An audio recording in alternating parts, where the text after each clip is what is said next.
Come to order, please. I want to welcome everybody to this special meeting to address the proposed beach access to Topsail Hill Preserve. I want to ask everybody to silence their electronic devices so everybody will know this meeting will conclude at 7 p.m. this evening. At the conclusion of the public comments, the board will decide what action it will take. Excuse me.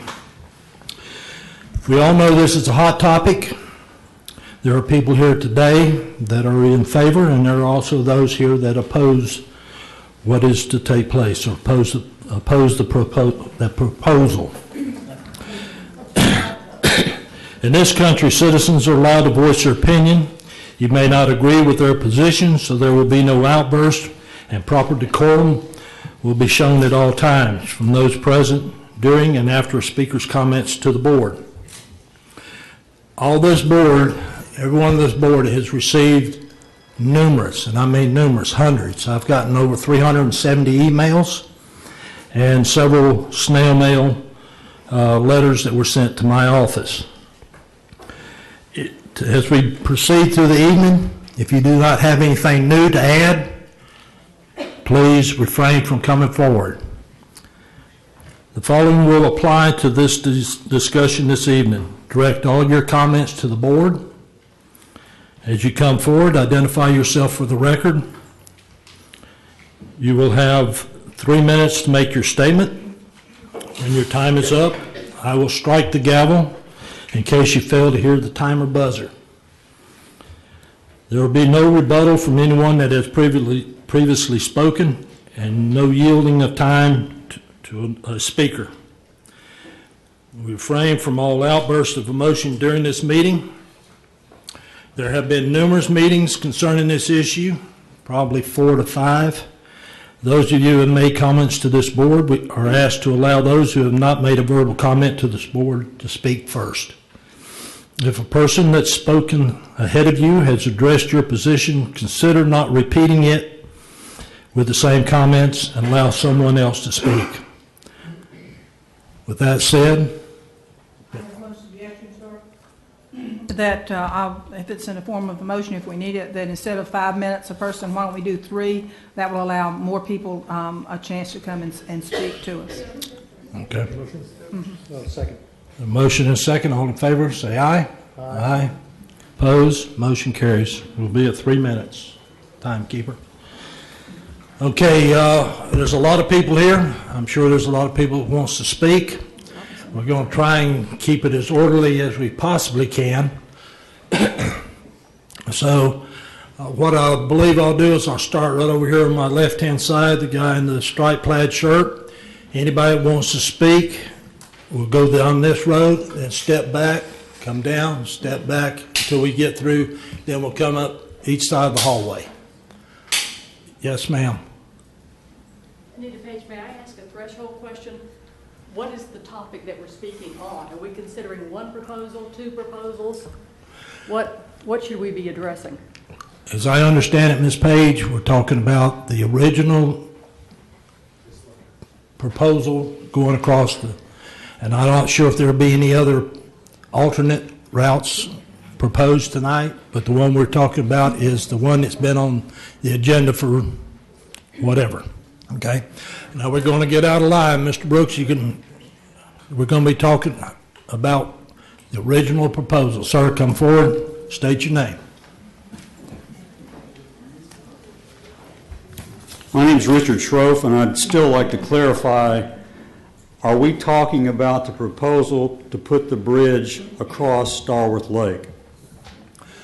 My understanding, unless something has changed that I'm unaware of, we're talking about the original that came in off of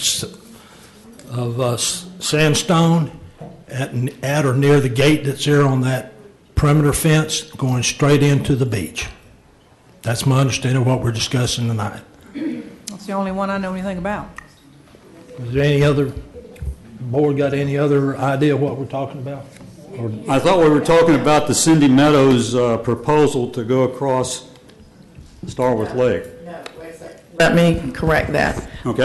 My proposal was that I had some people come to my office and say, well, you really need parking there. So I started looking at other ways to enter the park off 30A. And my proposal was to enter the park off a triangular piece of property and go down the original, the fence line, south of the fence line, and meet up with the boardwalk that is planned. Now, based on, and that was my proposal. Someone else came forward to Mr. Bagby. Where is he? Is he hiding back here? Mr. Bagby, and proposed that that we enter off of the east side, off of 30A, and that it go down and go over Stallworth to the county-owned property, which is at the end of the outfall, I think. So I think, and Jim was to call the state and ask them if there were, if we had to just stick with that one access, or could we look at another access. So my goal was to see if we could get parking on 30A somewhere so that people could park and they could enter in. So that's as much as I know about it. Now I think Jim may. He may have talked to the state, and they said, well, you could propose another access if you wanted to, but only one other one. And that's correct, Commissioner. I contacted Lou Scruggs over at the state, and said we have had numerous alternatives proposed, and they looked at it and said they didn't have the resources to evaluate numerous alternatives, that we would have to limit it to a couple. And so they're the ones that gave us the original access, so I assume they'll look at all the alternatives and give us the second. Commissioner Evans? Okay, Yeah, I'd like yes. to make a comment then Hang on. about the Richard. alternative you referred to about going across Starwood. Hang on, hang on. I want to make sure we're clear. My understanding is that this meeting was to address the original proposal to go between Cypress Dunes and Beechview Heights and whatever track that was to take. And that's what this hearing is about, and not about alternate proposals. That was my understanding, the purpose of this meeting and why it's been convened. And if I'm wrong, I'd like to know now. May I ask a question? Go ahead. If you are going to consider the proposal to go across Starworth Lake, are we going to have a public hearing to discuss that? Obviously, I believe we would, but right now, my understanding is that we're going to discuss only the original proposal that came from Sandalwood to the beach in a direct line, not to discuss an alternate proposal. I feel that if we have an alternate proposal, it needs to be vetted in the public. Thank you, sir. That's all I have to say. Thank you. Coming on down, anybody here?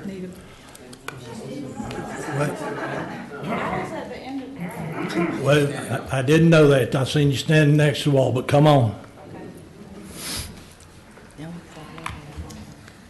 All right, I'm Margot Urick. I'm from Point Washington, Florida.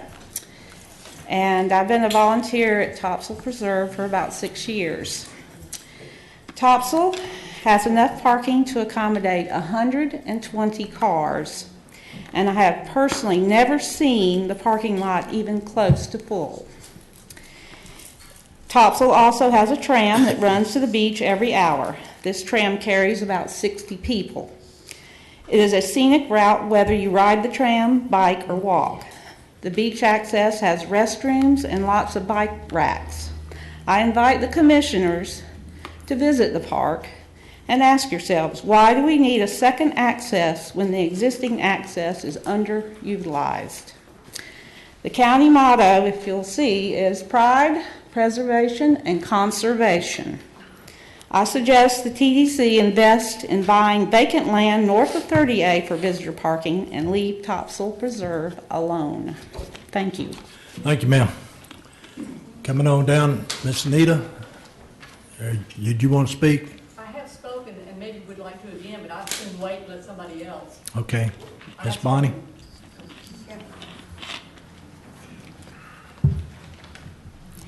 Bonnie McQuiston. Yeah, I think that something that makes Walton County so unique, and we heard recently that we had record tourist and record tourist dollars this year, is the balance in development and natural environment in our state land, our state forest, our state parks, and our state preserve. We fought fiercely to get that land, and we will fight fiercely to keep it. I think that's what makes us unique from Okaloosa County and Bay County. And the other thing that makes us unique is that citizens are involved in their government in Walton County. Things don't just happen like they do, I think, in Destin or Panama City. They don't just happen. That's why we're all here. We want to keep government, the process, the way it should be. Now, it is my understanding that this particular issue we're talking about did not go through the proper, I just got turned off, didn't go through the proper process. You appointed a Tourist Development Council advisory council. You appointed citizens to an advisory council for TDC. It's my understanding that advisory council advises on how TDC bed tax dollars are spent. There's also a committee called the Destination Improvement Committee of Citizens. This issue is my understanding, you can correct me, Mr. Babby can correct me if I'm wrong, but it is my understanding that this issue did not go through the process of either the committee, Destination Improvement Committee, or the TDC Advisory Council. They didn't discuss it or vote. Maybe they didn't vote on it. I've talked to people on that council.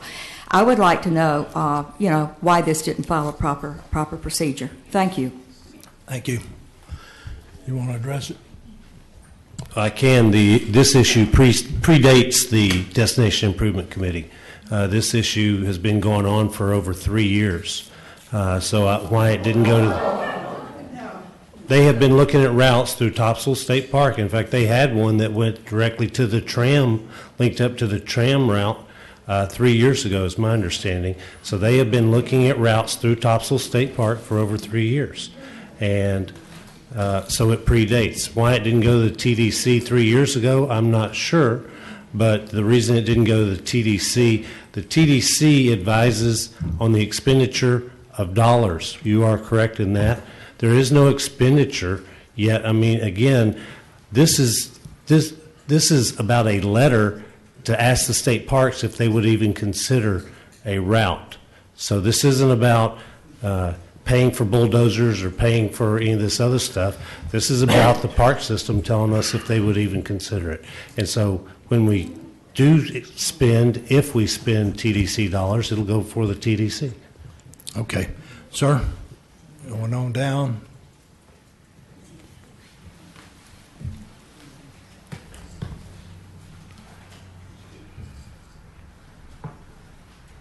My name is Mary Nielsen, and I'd like this handout to be a part of the record.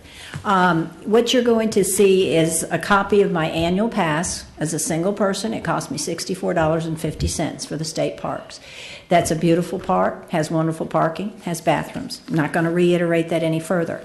I then was reading this weekend the September-October issue of the 30A Review, and in there on page 52 is a story about Nature Walk, the Coulter Home project that's located on 395, which does not have beaches, does not have beach access. And in the upper right-hand corner of the top of that second page under Nature Walk, I've written in there, private partnership with State of Florida, and I'm going to read this. In addition, a partnership with State of Florida has resulted in Nature Walk residents benefiting from the 15,000 acres of state forest adjacent to the community's backyard with annual park passes included. The trails provide biking, hiking, and beach access without the congestion of the downtown area. I called over to Nature Walk this afternoon and spoke with an agent. I have not verified it doubly or triply, but he did pull up a equivalent of $120 pass that was hanging on the wall, and he told me that the homes, Coulter has cut a deal with the state, and Coulter pays for these passes for their residents. And I said, could that pass be used for people renting a home or second homeowners or full-time owners? He said it can be used. He was not really 100% clear. So I'm going to give everyone the benefit of the doubt, but they did publish this article, and I'm sure that they know what they did with the state of Florida. I think that it's premature to request a letter or to request an opinion from the state until you have looked at all these other alternatives of solving the problem of people getting to the beach from upland properties, whether they're rental, second homeowners, or full-time residents. We have a beautiful park that's underutilized. I believe that if there's a possibility of a way of getting passes, that we should support the state park, we should help them out, we should contribute to them financially, and not create another access through this beautiful park. Let's help support the park, let's not hijack the park, and let's not create a monster for the people and the residents of that particular Sandstone area when people are going to come in and trash their streets and trash their neighborhood and park every old which way because they're too lazy to take the tram. People are lazy. So it's a long walk, and it's better to just go park your car, hop on the tram, and then get off and go to the beach or the bathroom. Thank you. Thank you. One thing I want to say about this article that she gave, as Commissioner in District 5, I get calls about all kinds of different things. And yeah, Nature Walk evidently takes golf carts through the state forest to access the San Juan Beach access. And they even advertise that in some of their real estate brochures. So that is definitely happening. And it definitely says annual park passes and working with the state of Florida, which is not just going to San Juan. They definitely do that now, because their neighborhood backs up to the state park, and they drive their golf carts through the state park down that trail and go down San Juan and go to San Juan access. So I'd like to see some brainstorming. Right. I think there's some brainstorming to be had here along other lines. Thank you. Janet?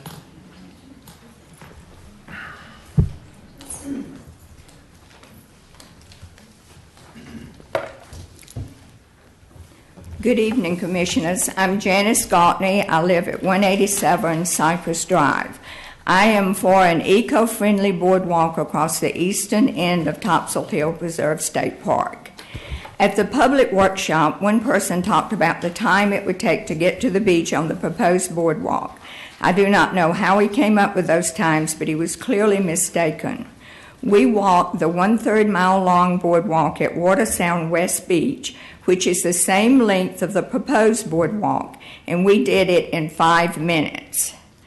By the way, the boardwalk at Watersound traverses a preserve which sets a precedence for this proposed boardwalk. I also walk for South Walton Turtle Watch, and some mornings I walk in the sand for 3.5 miles, and it takes me less than an hour and a half. The current access at Topsail Hill Preserve State Park is a lovely place, especially for campers. My family has an annual Florida Parks Pass. We are friends of Topsail, and our HOA is a friend of Topsail. We enjoy many activities at Topsail, including breakfast with rangers, classes, and outdoor concerts, and sometimes going to the beach. However, we do not often choose to go to the beach at Topsail because if we're going to get into our cars to go to the beach, we usually choose to go where we do not have to wait in the hot sun for the tram on both ends and load and unload our stuff twice as often. Also, we have been a bit concerned about being on the beach when a quick summer storm comes up and we cannot get back to our cars until the tram arrives. While everyone keeps telling us to go there to the beach, I do not think they are going there to the beach. According to the unit management plan, it was thought that when they closed Topsail Road on 98, there would be a big increase in the number of people going to the beach at the Topsail access. However, those people have chosen to go to other accesses along 30A, probably for the same reasons I mentioned above, causing extensive overcrowding. As I have mentioned earlier, we worked closely with Albert Gregory and the Department of Environmental Protection when exploring the possibility of an access. He is the person who spearheaded the purchase of this land for this preserve and was considered its gatekeeper. At our first meeting, he stated that they always knew that at some point they would need to add an access on the eastern end of the preserve. He said we should celebrate the use of boardwalks to allow people to use and enjoy our parks and preserves. Despite all of the emotional talk you're hearing from the opposition, the truth is... Time's up. Sir?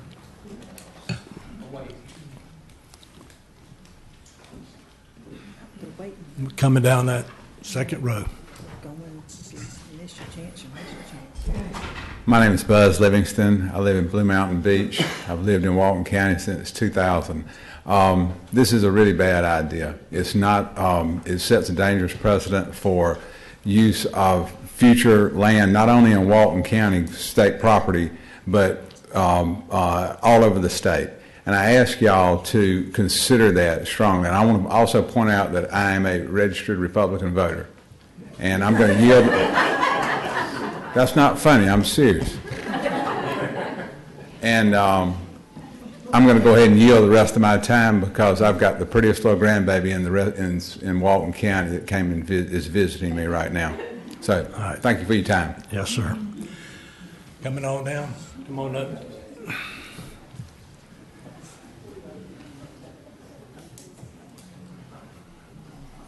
You might have to reach up there and pull that mic down a little bit. Hi, I'm Josie Beckers. I really want this beach boardwalk because I see people jump the fence to get to the beach. This is not right. We need an eco-friendly boardwalk so my family and friends can go safely to the beach without crossing any highways. Thank you for your time. Please vote yes. Okay, thank you, ma'am. Coming on down.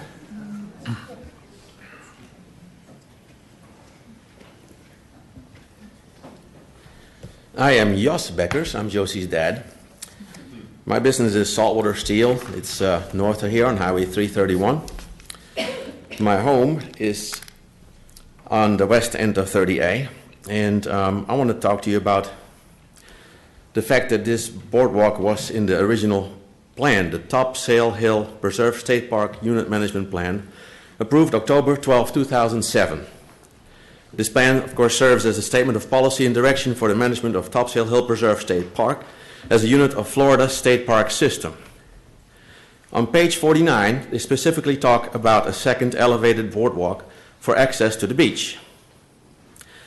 In the middle of page 49A, it mentions, with the closure of beach access via Topsail Road, the numbers of visitors at the existing developed beach recreation area is expected to increase dramatically.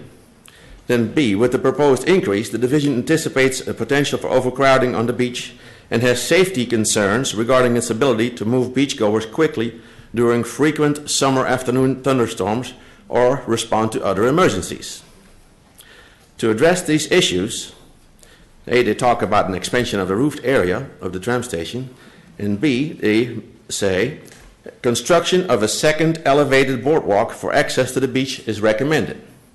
So this was in the plan all along since 2007. It's nothing new. It's been in the plan. Yes, the opposition tells us to use the beach walk at Topsail Hill State Preserve. When I go with Josie, and I have 5 children and a lovely wife, Jennifer, we load up our car and get to the state park. Of course, we pay to go into the state park, which is great. We're glad to support the park, but it's the only access that I know of where we pay to go in. Of course, then we go, and if we're lucky, we get on the tram. If we're not, we sit there for 1 whole hour to wait for the next tram, which is kind of tough to do. So we load up our coolers, we get to the beach, then this thunderstorm breaks out, and we have really no quick way to get back to the car. I'd say this boardwalk, the proposed boardwalk, is an environmentally friendly boardwalk. It does not disturb the nature. It's been in the plan from the beginning, and I think it would be a great idea. Thank you. Thank you, sir. Coming on down, ma'am. My name is Carolyn Huff. I live at 43 Cypress Drive in Cypress Dunes, and I'm in favor of this going forward to the state. After a meeting about 2 months ago, when the parking and more beach access was discussed, on a Saturday in late July, I went from my house down to Watercolor to run an errand, and I came back and every access was overflowing, and I drove up to Topsail and looked at 11 o'clock in the morning, and there were 5 cars there coming from the outside. We have had an annual pass every year to use the park since we've lived here. We use it a great deal. We have never gone and taken the tram to the beach ever, just because of the things that have been said before about the hassle of it. Anyway, that same day that there were 5 people at 11, I went back at 2, and there were 2 cars there. So people are using that tram that are in the RV park, but people do not come from the outside. And as far as putting a boardwalk over this land, 5 days ago we were in Yellowstone, and there are miles and miles of boardwalks going across extremely sensitive terrain. And I can't see how it would be different in Topsail. So I hope that you will vote to forward this. Let's see. We're across the aisle. Blue shirt? No. Coming on down. Come forward.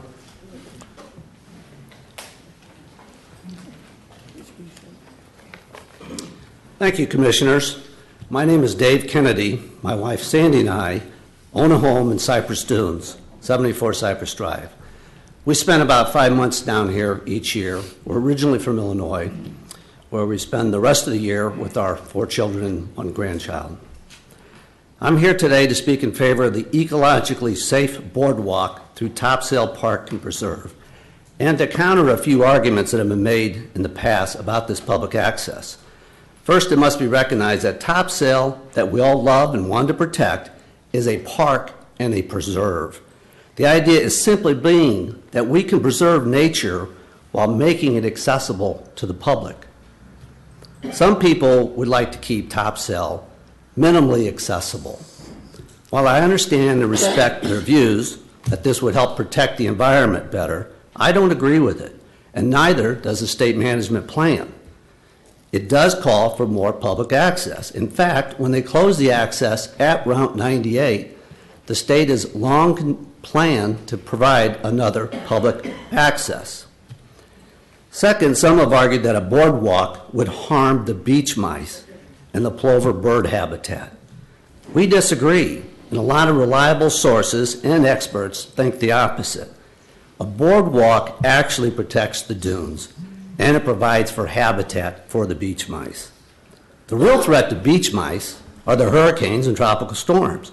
State studies have shown that the hurricanes we had in 2004 and 2005 certainly affected the dune heights and the depth and the wildlife habitat.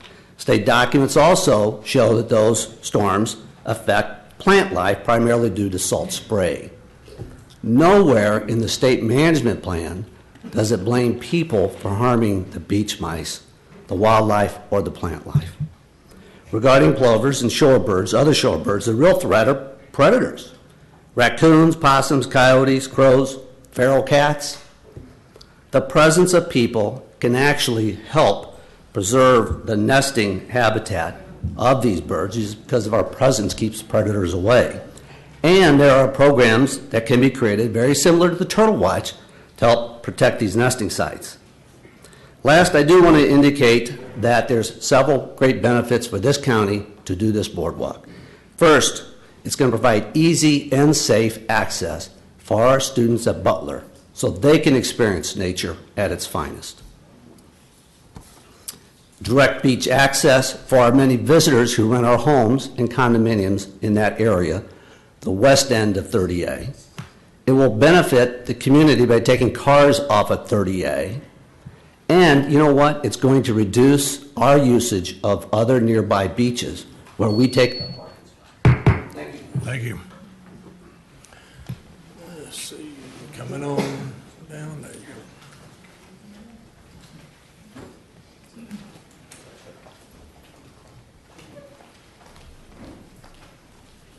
Good evening, Commissioners. My name is Renee van der Merwe, and I'm honoured to be a resident of the Beachview Wood subdivision on the west end of 30A, where our publicly stated objective is to live in harmony with nature and the wildlife amongst us.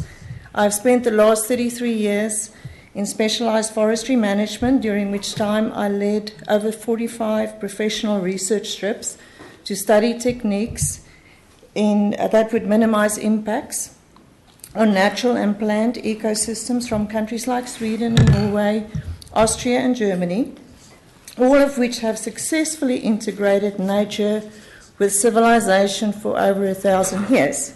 We also spent considerable time in the coastal dune lake ecosystems of southern Africa and Australia.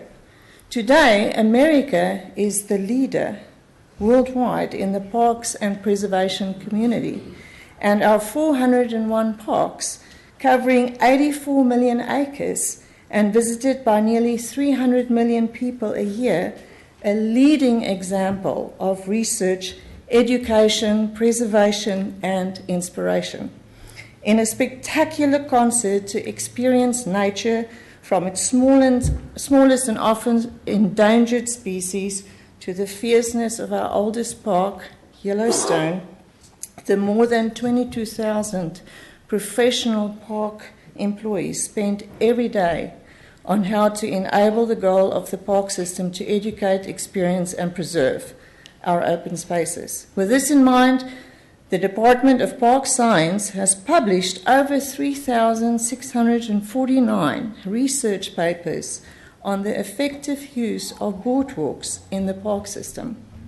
The oldest one, being Yellowstone, is 14 miles long. The most sensitive one is the largest preserved old-growth hardwood bottomland in the south, 27,000 acres of forest wetlands, Congaree National Park in South Carolina, with 25 miles of trails, and the trail that gets the most use is the over 2 mile long boardwalk.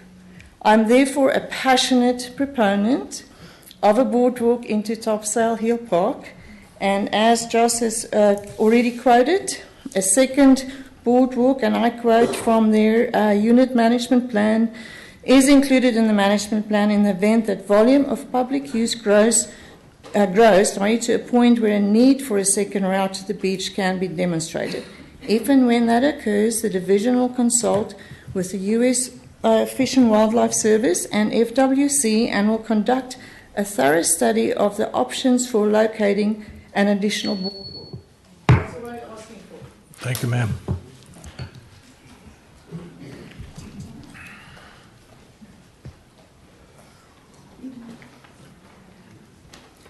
Commissioners, I'm Dr. Cutchins. I live at 42 Austinwood Lane and Beechwood View subdivision. We border Top Hill Preserve.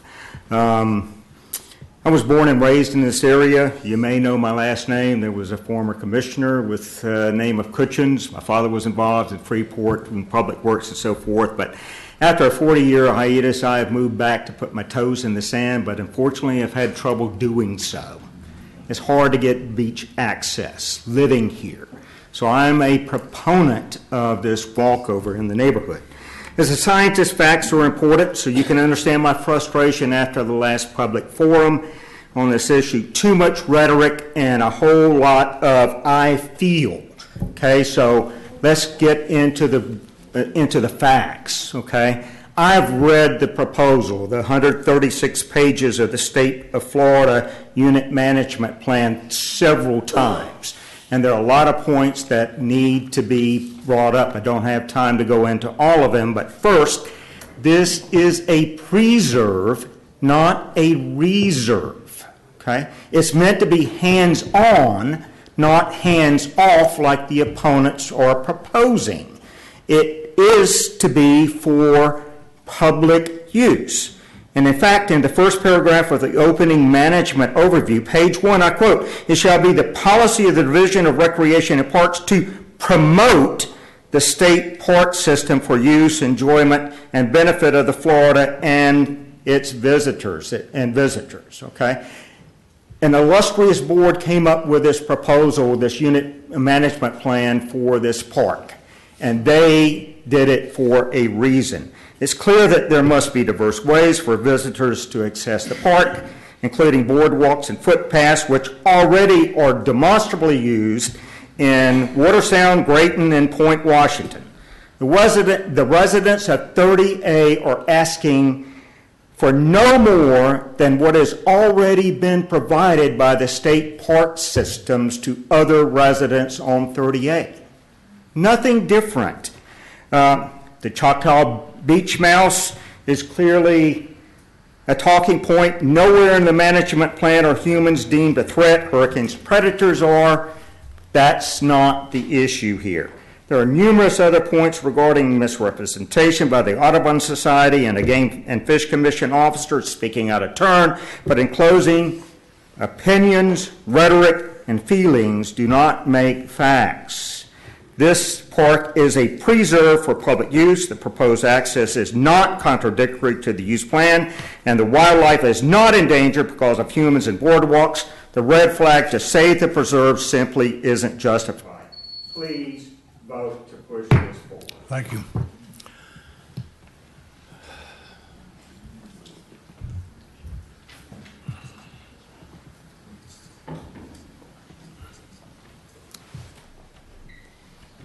Commissioners, good evening. My name is Karen Boyce, and I live at 75 North Bishop Road. It's a hop, skip, and a jump off of 30A, so I actually consider myself a resident of 30A. I am passionately opposed to this additional beach access, and I am begging you to vote no to sending a letter forward on it. Thank you very much. Thank you. Third row, sir, no, come on this way.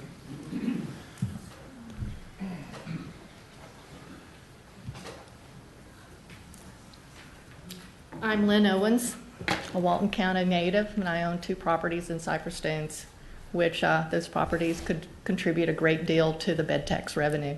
So tourists are utilizing my homes and could benefit from this boardwalk. I just ask you as commissioners to follow your updated comprehensive plan that you have adopted and follow it. And with that said, I please ask you to vote yes for this boardwalk. There is a area with Topsail that is underutilized. Even if people go into the access that Topsail has now, the eastern edge of that preserve no one can get to. I look at the preserve every day, and you could probably count the number of people on the beach in front of my house because you can't get to it. So we're talking about making the beaches accessible to public because of overcrowding. The purpose of this is to offset the overcrowding for areas that don't have parking. So please look into the future. This county's growing, and we've got to be able to accommodate people. Thank you. Thank you, ma'am. Coming on.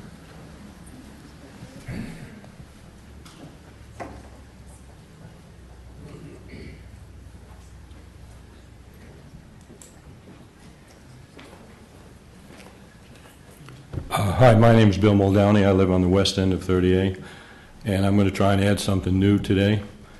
The west end of 30A is experiencing a boom. One of the things that I've written to the county commissioners before a long time ago was that the west end of 30A is different from the rest of 30A. We get a lot of people from Mac Bayou, East Hewitt, actually from Sandestin. It's come to my attention from some friends of mine who have a house on Highlands that they've been told that the Hilton and some of the other hotels out on 98, since the closing of the other access to Topsail Preserve, they actually direct their folks to come down to 30A to go to the beach. And if you think about it, where else would they go? There is no public accesses from Stallworth Preserve almost all the way down to the Whale's Tail, except for the park, which people have talked about how inconvenient that is, and that's the problem. If it was more convenient, if there was some way to make it more convenient, I'd be all for it. But I don't think there is. Families are not going to utilize it. So we on 30A were experiencing a building boom. The Boys and Girls Club property has recently been sold and about to close. They're talking about building 200 homes there. Topsail Suites, Tim Paul's place, is booming. He's going to put an inn. There are 130 lots in Cypress Dunes that haven't been built on yet. There are 4 or 5 on my street. We just got a brand new house. So things are happening on the west end of 30A. And so it's incumbent upon you all to plan for that growth and give us a beach access.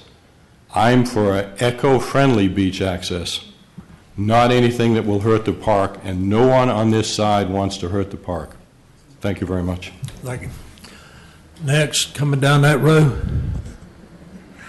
Nothing there, step across. You come forward, ma'am. My name is Deb Dahl. I live in Santa Rosa Beach. Thank you for your time and your consideration. The state of Florida has an outstanding natural resource in its beaches, and it's been diligent in protecting them while allowing them to be enjoyed by their natural inhabitants, along with people of their communities. As a resident of Santa Rosa Beach, I'm really excited about the fact that you're looking at an eco-friendly boardwalk. The approval of Watersound and Grayton Beach State Park boardwalks provided an excellent precedent for allowing appropriate access. We would like to have public access for the residents and to continue to allow us to attract visitors to our end of 30A. A new boardwalk would not only provide access, but it would do so much more environmentally in a friendly way than the previous car accessible path that was closed, and it gives us an opportunity to have a pedestrian and a bike path. The proposed public boardwalk is consistent with permitted uses as set forth by governing authorities and will serve the community in a much needed way. I'm thrilled that you as commissioners are stepping up to be a model of resourceful and pragmatic public service by making this boardwalk a physical representation of connecting the environment with the community. Thank you. Thank you, ma'am. Next in line.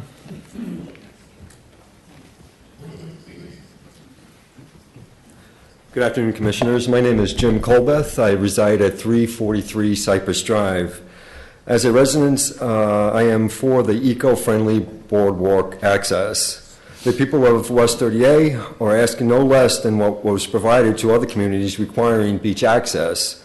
There is an existing boardwalk currently in Topsail Hill Preserve State Park. That boardwalk continues to prove that we can effectively construct and use a boardwalk to provide public access while protecting the special environment. No scientific evidence has been published or presented since its construction that it has harmed the wildlife or the vegetation in its footprint. In fact, the management team of Topsail reports publicly that the park is thriving. This is the blueprint we can use moving forward to address the growth of our county, its residents and visitors. Furthermore, the proposed access will serve potentially 500 plus homes and a small hotel. It will enhance the lives of hundreds of families. Butler Elementary School children will have the opportunity to use the access for field trips, which will help further Topsail State Park's goal to be a leader in the environmental education. Walkers and bikers along 30A can use this access as a cherished destination. We have signed petitions from our homeowners and homeowners in Flamingo Village, Beachview Heights, Topsail Village, and Loon Lake Drive supporting the access. Please vote for the proposed access. Thank you. Thank you. Third row, moving to my right. Next in line, please.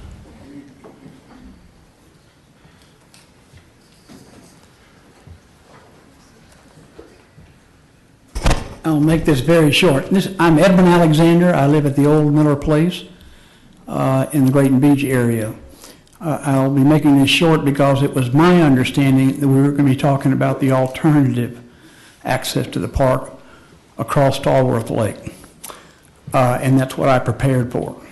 So I didn't speak the last time because of the time, but I will say that I am against access to the beach through Topsail. I'm opposed to dissecting the beach with a boardwalk. I would ask or like to ask, how wide is that boardwalk really going to be? Now, I live in the Grayton Beach area. They just put in, I think, the newest boardwalk access to the Gulf. It is 6 feet wide.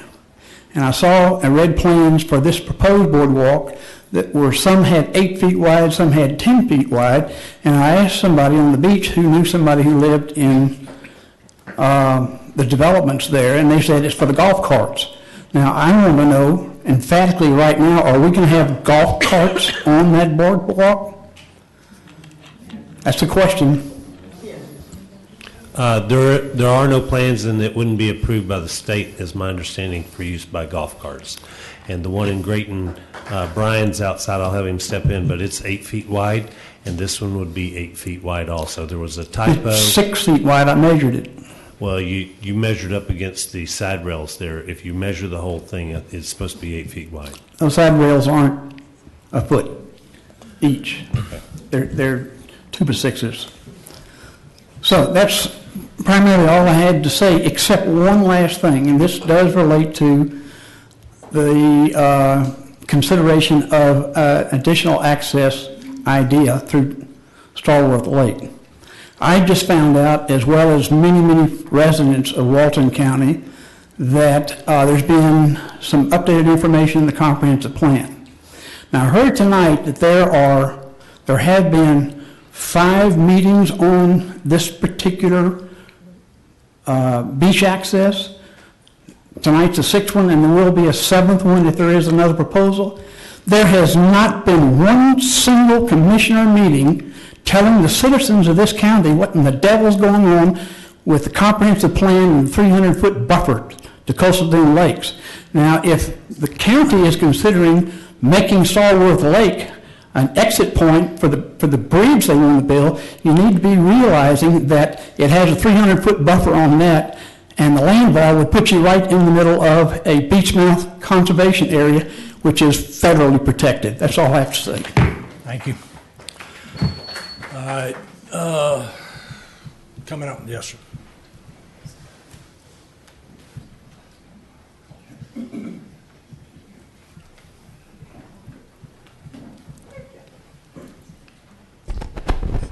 Good evening. My name is Rick Barry. I live at 202 Sandstone, otherwise known as Ground Zero.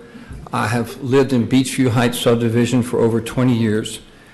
Our neighborhood is quiet. The nature preserve is quiet. I'm very much against this proposal. Even if I didn't live in Beachview Heights neighborhood, I would be against it just because of the impact on the nature preserve. After all, it is a nature preserve. All the talk about a boardwalk does not take into account the negative impact that this would have on my neighborhood. And I really resent that that is considered as acceptable collateral damage. There are other ways and better options to have beach access. Please vote no. Thank you. Thank you.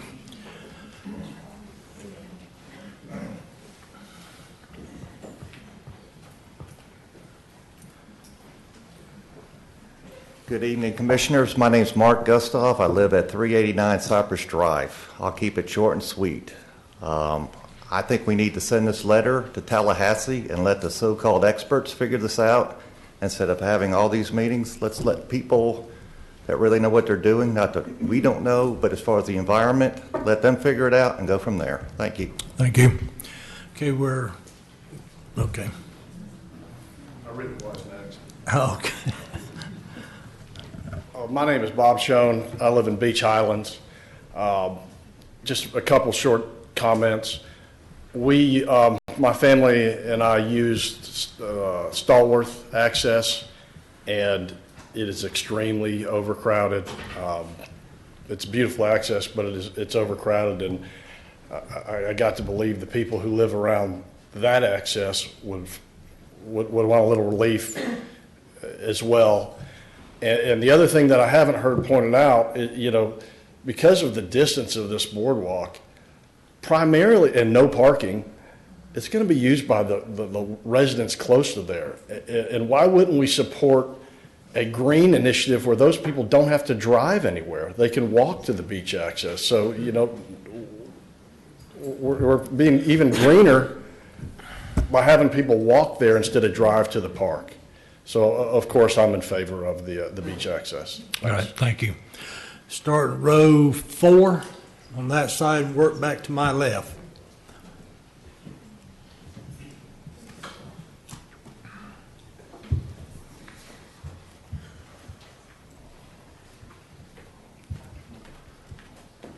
Norman Fritz Froschner. I live on Tanglewood Drive in Beachview Heights. I don't know what to say. This has been going on for a long time. None of us have been involved in any of it, although we are to be the host neighborhood. We've had nothing to say about it. I would like to point out, I don't think there's a single tourist that stays in Flamingo Village. We have very, very few tourist rentals in Beachview Heights. Mr. Emfield was correct on pointing us out on the last go-round. Who are we making this thing for? I thought tourist development, TDC, was for tourists, right? That's what this money has to be spent on. All we're talking about is the current residents using this thing. I just am totally opposed to it. I don't think anybody here who is speaking for it would be speaking for it if it was going to be put in their neighborhood. Everybody says, not in my backyard. Well, what they are saying is in your backyard. So it was initially planned to go into Cypress Dunes, which would have been fine. Those are the people that want it. Mr. Maldoni wants it. He's on a private road. They can't put it there. They can't put it in Cypress Dunes. So basically, they're just standing up and saying, well, we're going to put it over here in Beachview Heights right next door. I just don't understand why you think this is all right. I'm against it. Thank you. Thank you, Fritz. Coming on down row 4 to my left next.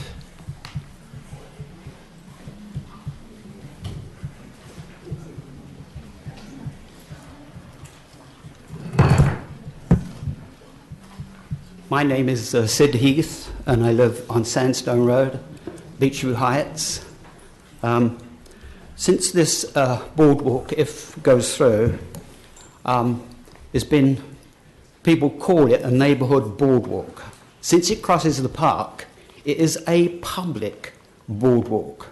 And I've heard no one come up with parking issues. There's no, you mentioned it, Commissioner, but you obviously have looked for some, but there is none, except in Beachview Heights. And we don't have the roads for for parking, because the public are going to drive there. They're not going to walk. So please do not send the letter to Tallahassee. Thank you. Thank you. Coming on back to my left, 4th row. Ma'am, if the lady beside you wants to speak, we're going to try and have an on-deck circle out here. So if you want to speak, just come up and... Hello, my name is Lori Sear. I'm a homeowner in Santa Rosa Beach. I've spoken before, and to keep it short and not repeat, I just want to remind the commissioners that Topsail was purchased with Florida Forever funds at the time Preservation 2000. I need to remind you that because that was supposed to be for the people left as a preserve. And also, I wish that you would consider that using the money a little more wisely, where more than a quarter mile people would have to walk and with no parking and no restroom. It's my vision that you should have a vision to see a little bit more clearly what would be reasonable. Thank you. Please Yes, vote ma'am. no. Next. Who's on deck? You? Okay, that'll be fine. Go ahead. Good ma'am. evening. I'm Julie Wraithmel. I'm the Director of Wildlife Conservation for Audubon, Florida, based in Tallahassee. What's the last name? Wraithmel, Wraithmell. Our organization has more than 35,000 members statewide among 44 chapters.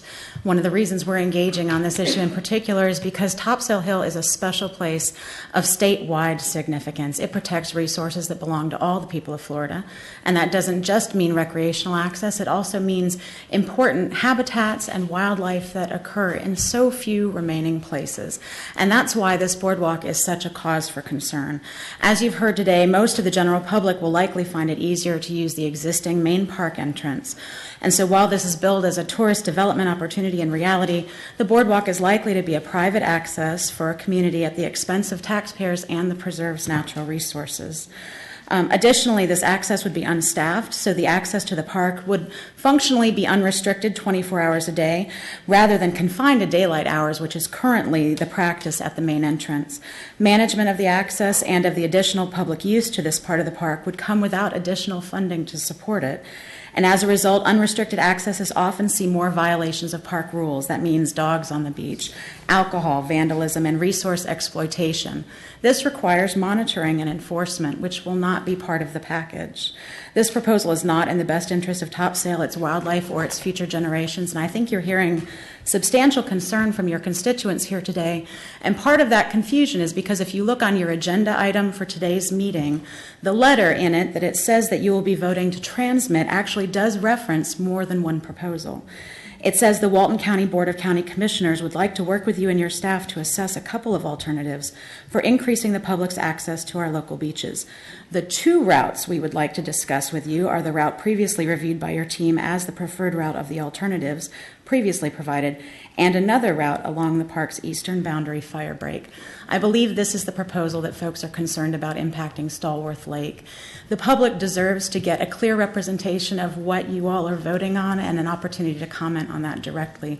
And I would really encourage you to think carefully about the transparency of this, because there will be a lot of scrutiny of it when it arrives in Tallahassee. Thank you for your consideration. Sir. You're next, ma'am. Good evening. My name is Kent Wimmer. I'm the Northwest Florida representative for Defenders of Wildlife. Defenders of Wildlife was founded in 1947. We're a national nonprofit organization whose focus is on protecting endangered species and the conservation of biodiversity. Defenders of Wildlife has over 215 members and supporters in Walton County and over 80,000 in Florida. Defenders recommends the Walton County Commission not proceed with this proposal to the Florida Department of Environmental Protection to develop an additional eastern access additional access within the eastern portion of Topsail Hill Preserve State Park. We believe adding a public access point and increasing the use of the preserve's eastern beach may negatively affect nesting and foraging of the threatened snowy plover and least tern.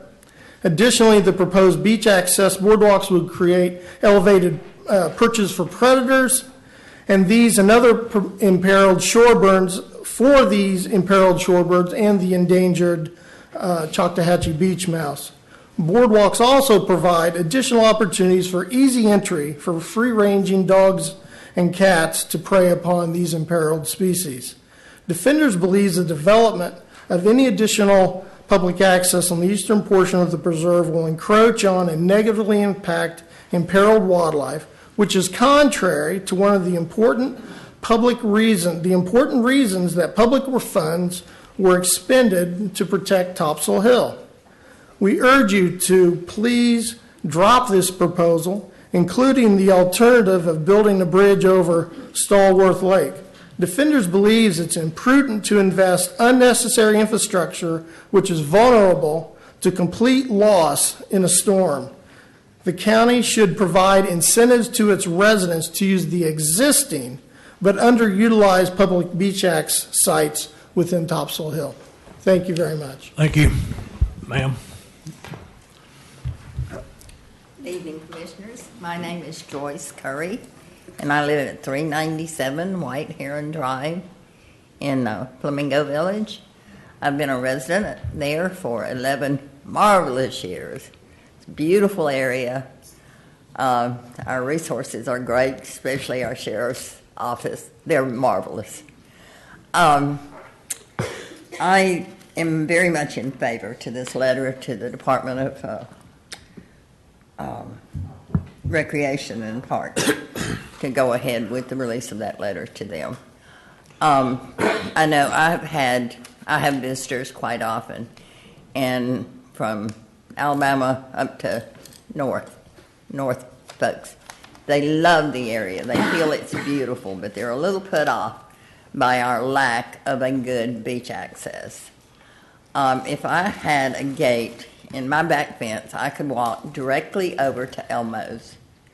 So I would much prefer taking my cart with the big wheels on it and walking the boardwalk to go to the beach rather than going to Dune Allen where parking is just horrendous. And then you still have to take your beach cart.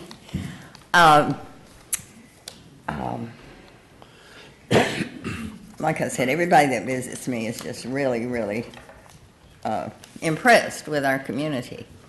And I feel that oftentimes the west end of 30A is neglected simply because we're a lower price area. That a lot of the money goes to those folks up on the east end that's got lots of money. So I would like to see something done for the residents of our communities, specifically Cypress Dunes, Topsail Village, and Flamingo Village. And I appreciate your time. Thank you very much. Sir?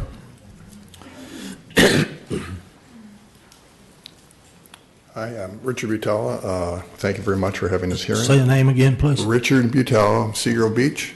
And first of all, I want to warn you, what I'm about to say is doesn't hold a candle to what Julie from the Audubon Society said, the lady in black back there. That was very eloquent and really summed up my feelings entirely.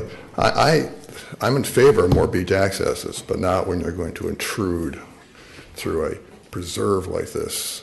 I mean, it's obvious that most of the proponents seem to be from Cypress Dunes. I mean, why isn't the boardwalk going through their community? Is it because it's an exclusive gated community? Is that why it's not going through there?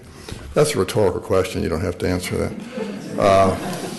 It's disturbing to hear the contrived rationalization by financially vested interests to justify the destructive intrusion through a sensitive environmental nature preserve.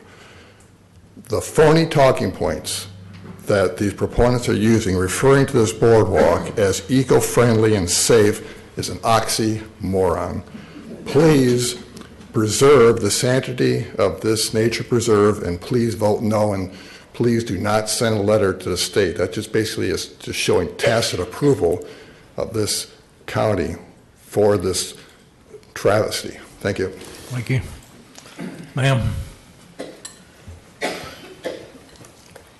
Good evening, Commissioners. My name is Alice Butella, and rather than repeat everything that the people before me have said, as you have asked, I would just want to take this opportunity to let you know that I would like you to vote no on sending a letter, intruding into this preserve, and going forward. I think after all these great ideas these other people have given you, I think you have plenty of good ideas to stop this intrusion into our preserve. Thank you very much. Thank you, ma'am.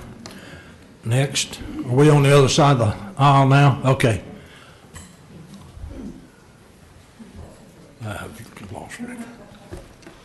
Good evening, Commissioners. My name is Mary Konoski. I represent the South Walton Community Council, and as an organization, we oppose any new accesses across Topsail Hill Preserve State Park. And you've heard many of the points, but I do want to emphasize and bring back to your attention again a report apparently requested from Walton County for additional public beach access to Topsail Hill, and the Florida Department of Environmental Protection and the Division of Recreation and Parks came and evaluated it. Someone earlier was calling for the experts to evaluate, and I think this qualifies as an expert evaluation. And among the things they say about what's been loosely described as an eco-friendly boardwalk are that the Choctawhatchee beach mouse would be traversed by the boardwalk, and it's a vitally important refuge for the survival of the beach mouse. It also says, this is, again, the report requested by Walton County. The report also says The construction of an additional access point within the park would further fragment the available nesting and foraging habitat for snowy plovers and other imperiled shore birds. And it would increase the potential, especially because it's unsupervised, increase the potential for conflict between park visitors and shorebird nesting and foraging activity. An unintentional consequence of the beach access boardwalk would be, I believe someone's mentioned this, the creation of elevated perches for avian predators on imperiled shorebirds. And it goes on to mention other imperiled and endangered flora and fauna. I'm not going to read through it all. And then, in addition, the disturbance from the construction of a boardwalk or the continual use of on-grade paths would provide a potential corridor for exotic plants to invade the preserve. And I'm one of a few people who's responsible for planning Back to Nature, which is a South Walton Community Council annual festival, and we're working with Topsail Hill Preserve. We can't even bring in kayaks from outside because of the potential of introducing invasive species into the coastal dune lakes. So that's how sensitive it is. In order to preserve those coastal dune lakes, only the kayaks that have been on those lakes already and are owned by the park are allowed to be used in the park. So the boardwalk would provide a corridor for play. Thank you. Next.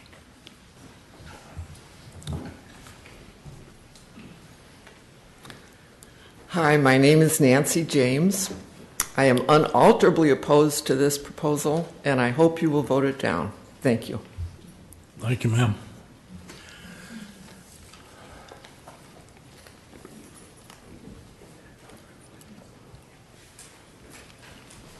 I'd like to hand this to the commissioners, please.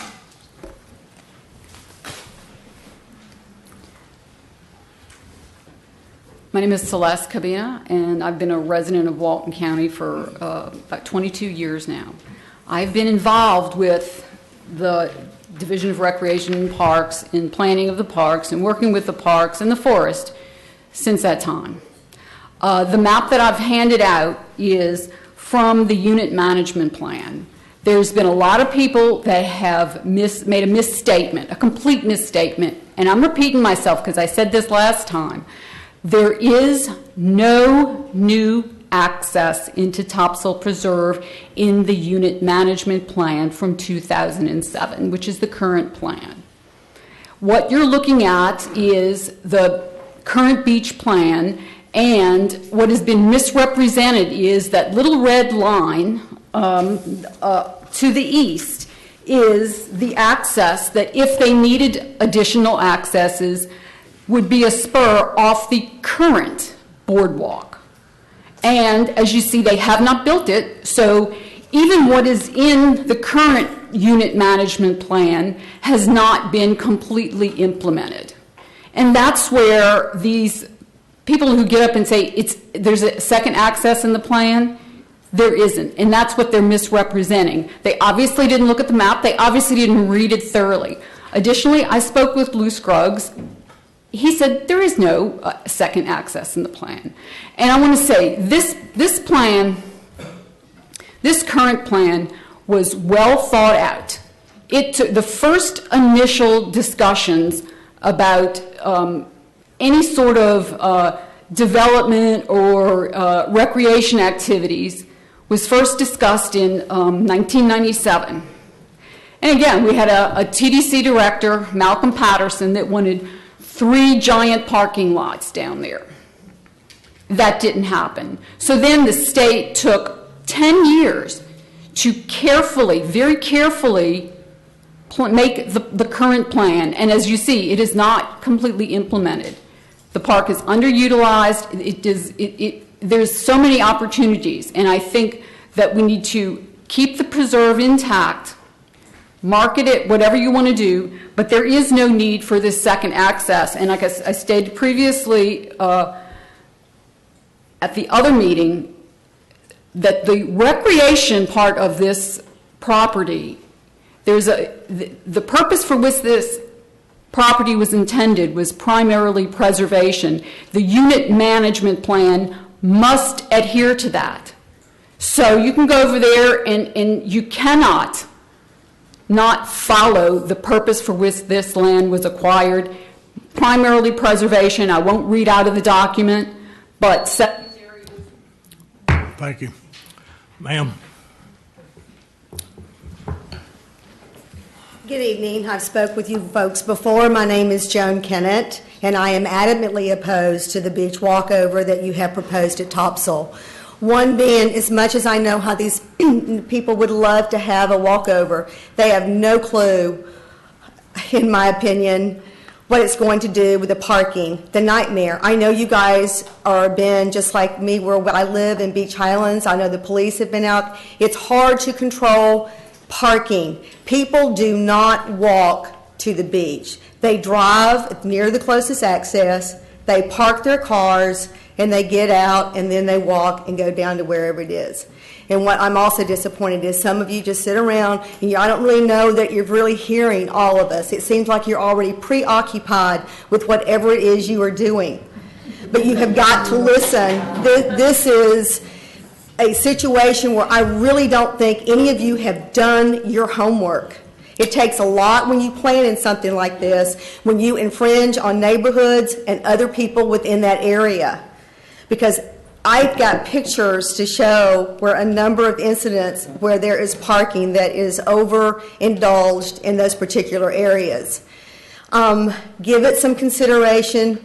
Do your homework. Safety is a factor. I know you guys want to get those cars off of 30A. That would be wonderful during the time from March until September. But you can't put them in other areas. They may have a gated community in Cypress Dunes, but they will find a place to park somewhere. But you've got the most wonderful beach access right there at Topsail State Park. I would open that up, utilize that, continue with the trams or whatever it is that they can use to help that area. But in any way, any environmental walkover that you build, none of that stuff is eco-friendly when you begin building and taking it in. It doesn't really matter. I mean, it's going to disturb something. But anyway, thank you. I'm opposed to it, and I really do hope that you do your homework and prepare yourself. Thank you. Next.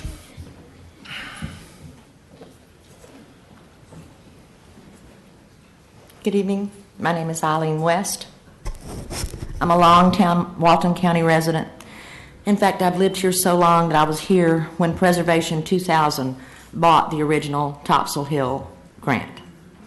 And from that moment, the County Commission was upset because of all the land that was taken out of the tax rolls. And from that moment to this, they have tried to develop that so that they could monetize it somehow. There was a proposal. Well, I won't go into that. I will, however, show you this. This is Susan Dubois. She was at the last meeting, and she resented the fact that no head count was done. So she wanted me to bring a sign and say, count her opposed to this. And here's why. You mentioned you got a bunch of emails, Mr. Jones, from all sorts of constituents, or was it you, Mr. Chapman? Me. Do you have any idea how many was for or against? Well, since you asked, the last I had up until about 3 o'clock this afternoon was 158 yes, 211 no.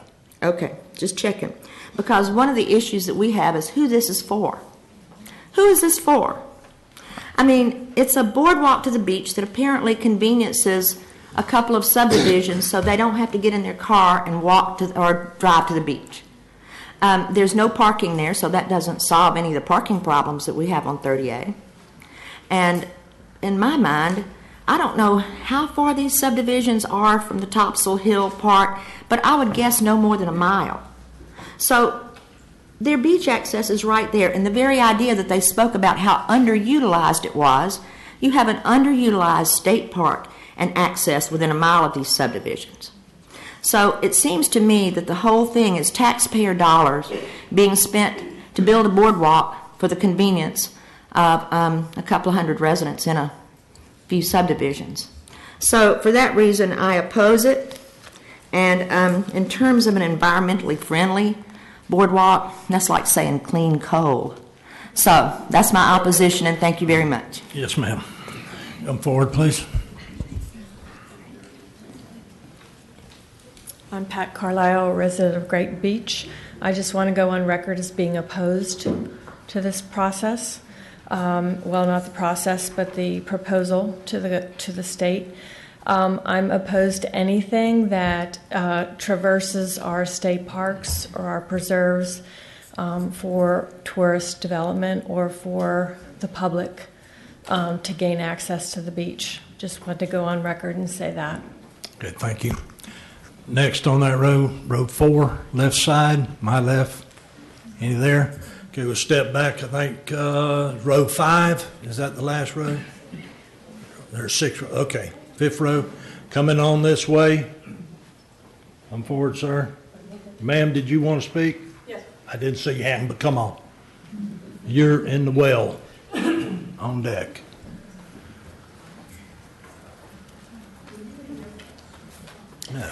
My name is Vaughn Green. I live over at Inlet Beach, and it's some of the last remaining land we have that is undisturbed. It's a very simple issue to me. Susan DeBose is my neighbor. As she said, why didn't we have a head count last time? I think we need one tonight again. Once again, very simple. Let's not mess with the little bit of beautiful undisturbed land we have. Thank you. Yes, ma'am. Sir, you're next, I believe.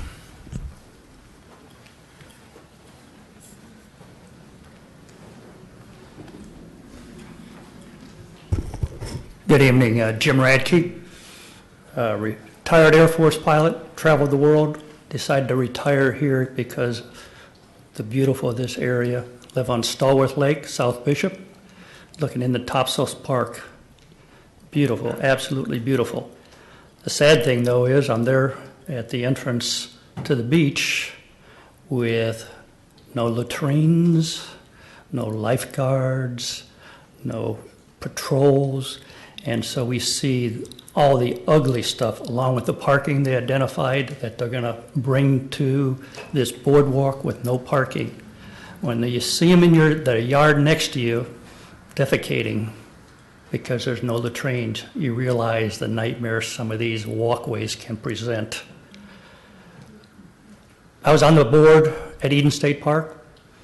I do lake testing for the CBA.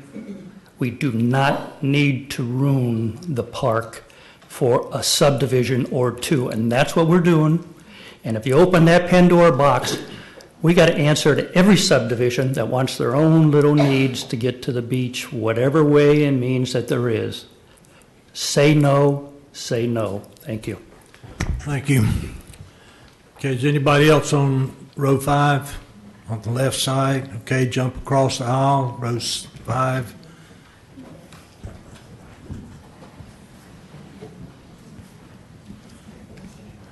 Okay, is anybody else on row 5 to my right wants to speak? If you do, you're in the well.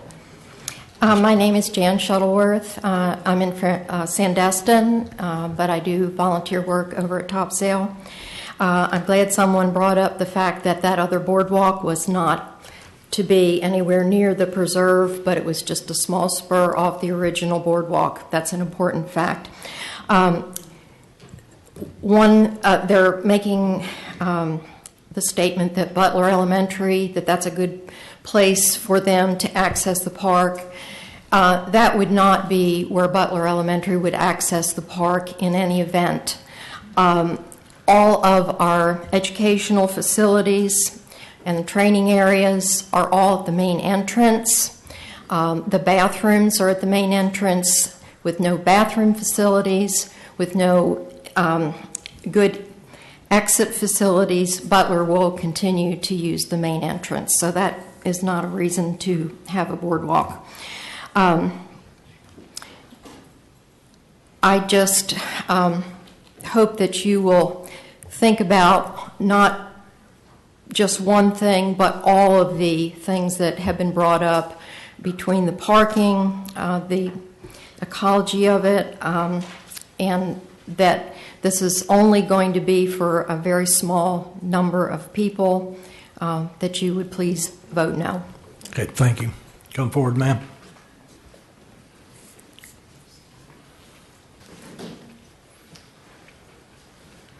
My name is Sherry McCall. I've lived here 33 years. I've seen it all.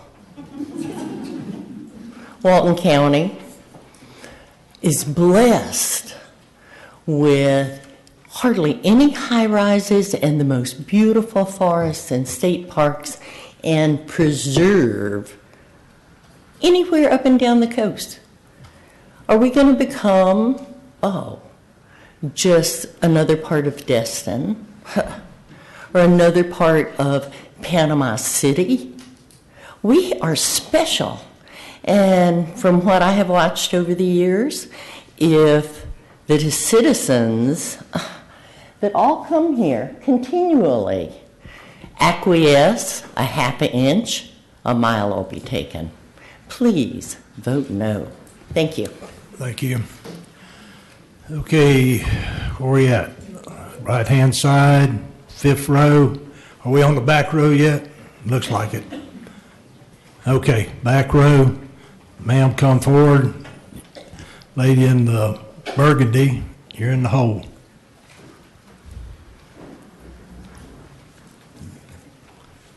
Yes, come on up.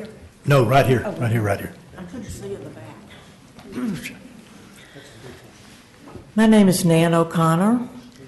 My husband and I retired here 8 years ago and live over in the Point Washington area. We retired here because of the reason we all do, the beautiful area, the nature, and we love it here. One point I wanted to make is when we decided to build here and retire here, we had a lot of options. We looked at the beach area, we looked at the bay area. Anybody who builds close to the beach, they have to take their own risk and think, how am I going to get to the beach? And I think the people who built, who chose to buy and develop and live on the west end of 30A, they knew what they were getting into. They knew there was this beautiful park there. And I think, it's up to them. We live on the bay. We find a way to get to the beach. We have several different ways we go to the beach, several different places. But I really don't see where this boardwalk would serve anybody but the few, and we really need to protect the precious area we have. Thank you. Thank you. Ma'am, come forward. Anybody else, as we're coming back from right to left, just wants to speak behind this lady? Okay, there you go. Go ahead, ma'am.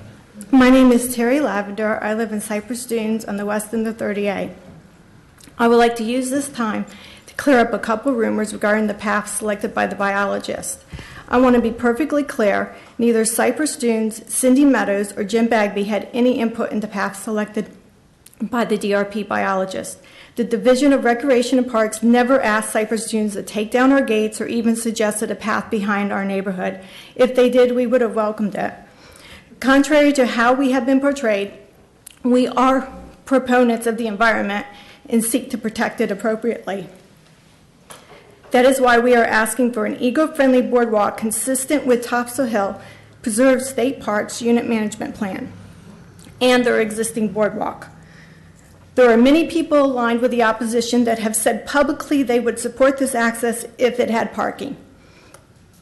As you will hear in more detail later this evening, a group of folks have generously offered to donate a parcel of land to the county for public parking.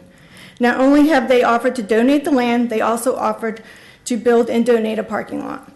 The addition of parking to this access point supports the TDC money to build the boardwalk and most importantly addresses the opposition's parking concerns. This will provide a much needed regional access for the people who live north of 98 and north of the bay. We have 300 signed petitions from 4+ neighborhoods, including 18 petitions and support letters from Beachview Heights residents. The people of the west end of 30A are asking no less than what has been provided to the other similar communities on 30A. Please vote yes to send the letter. Thank you.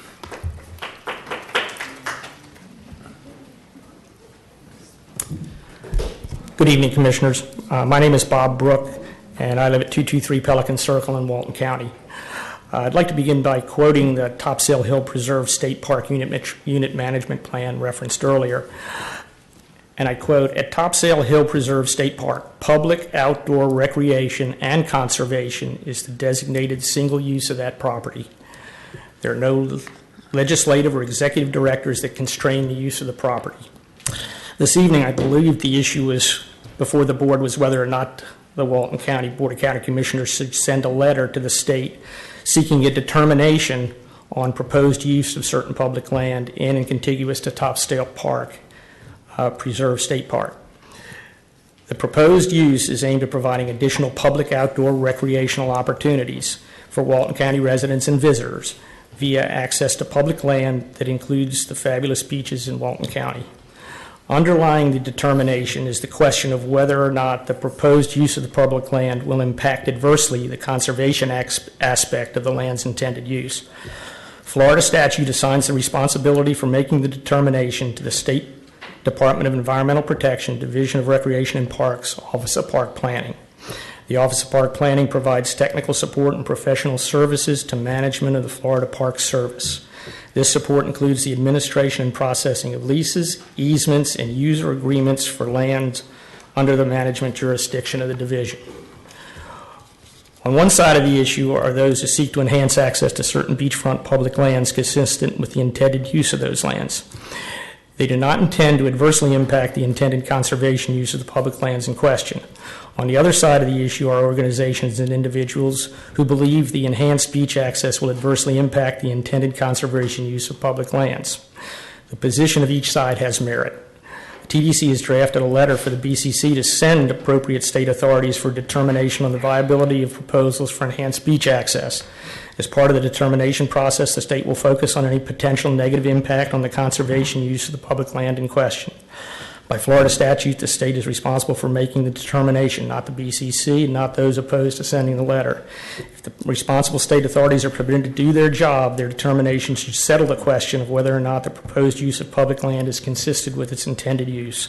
I urge the BCC to send the letter to the appropriate state authorities requesting such a determination. Thank you. Thank you. Next, sir.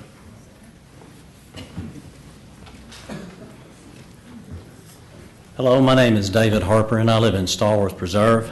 And number one, I'd like to say I'm a little concerned about the confusion among the board over what was going to be discussed tonight, because there was some written literature that I think you heard that did have two issues mentioned. So that's a little bit concerning to me that y'all weren't aware of that. There are a couple of things I'd like to bring out tonight. There are thousands of undeveloped acres of land north of 30A and 98. There is no way we're going to ever be able to give everybody the access they want to the beach. There'll always be, you can provide access for everyone, but not the access they want. To take one neighborhood or two neighborhoods or three neighborhoods and give them an access or a cut through the park, I don't understand how you can do that and not do it for all the others, as other people have mentioned. It doesn't make sense to me why you would do that just for one or two or three neighborhoods. I'm not concerned about the effect the boards are going to have on the environment going through there. I've seen what the boards do to property along the beach, and I've also seen what the people do. It's the people that concern me. I don't know how you think you're going to keep them on the boardwalk when the fence that's there now you can't keep them from jumping the fence today. I live on the beach. I've seen what people do to the vegetation in front of my home, and we recently were able to reclaim some of that with help from the DEP, putting up some posts and rope. But people will destroy the vegetation. You're kidding yourselves if you think they don't. I can take you down and show you. And people talk about the precedents that have been set. Look at the precedents that have been set in Panama City and Destin. Mr. Bagby, I think you've been on the city council in Destin for what, 8 years, 10 years? 8 years. Manager of Rosemary Beach for how many years? 10 years. And we've all known what's happened to Destin. We don't want to be another Destin. I don't think anybody else here does either. And the fact that other precedents have been set for boardwalks here or there makes no difference to me. I want Walton County to stay like it is. I saved 30 years to buy a home here on the beach. I've been coming here since the 1950s, and to watch it go away is literally brutal to me. You've taken someone who loves this community, who loves the beach, who literally has saved his whole life to be here, moved home here 2 years ago, and watching it slowly slip away. And if y'all aren't careful, people are going to be looking at y'all just like they look at the Okaloosa County people and board members from long ago. I think you need to look both the east and the west and see what's happened, and hope to God y'all don't do that to us. Mr. Harper? Yes, Mr. ma'am. Harper, are you aware that your Stallworth Preserve was built on beach mice habitat? Yes, ma'am, and I'm aware we spent several $100,000 studying that mouse. Did you? And are you? Were you aware of that? Do y'all contribute annually to the beach mice monitoring plan? I can't think? tell you when the last donation was made, but it's been in the hundreds of thousands of dollars. Yes, Yeah, ma'am. y'all do. Y'all pay an annual fee because y'all built houses on a beach mice habitat, not a boardwalk, houses. Thank you. Okay. I thought we didn't have rebuttals here. Never mind. Go ahead. I'm not rebutting. I'm just asking you if you're aware that your house is on the beach mice habitat, and you evidently are. Yes, ma'am, I am. All right, Thank you. Next, sir.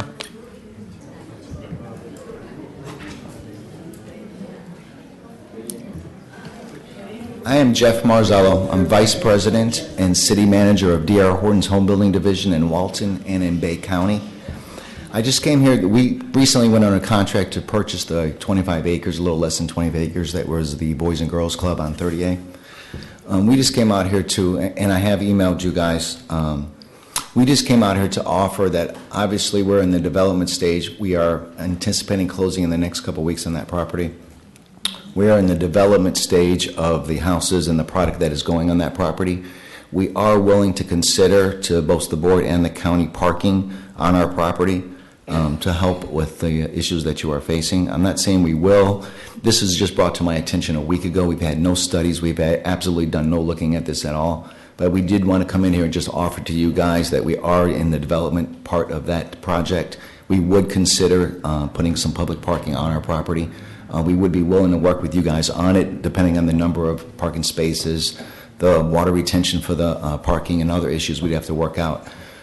We've had no engineering studies, no architect drawings. We've actually done nothing on this because, we just became aware of it last week. But we did want to come out here and just offer our services, that if you guys did want us to take a look at this and consider it, that it would be something we would be consider putting some public property on that piece and then donating it over to the county. All right, thank you. Thank you. Next.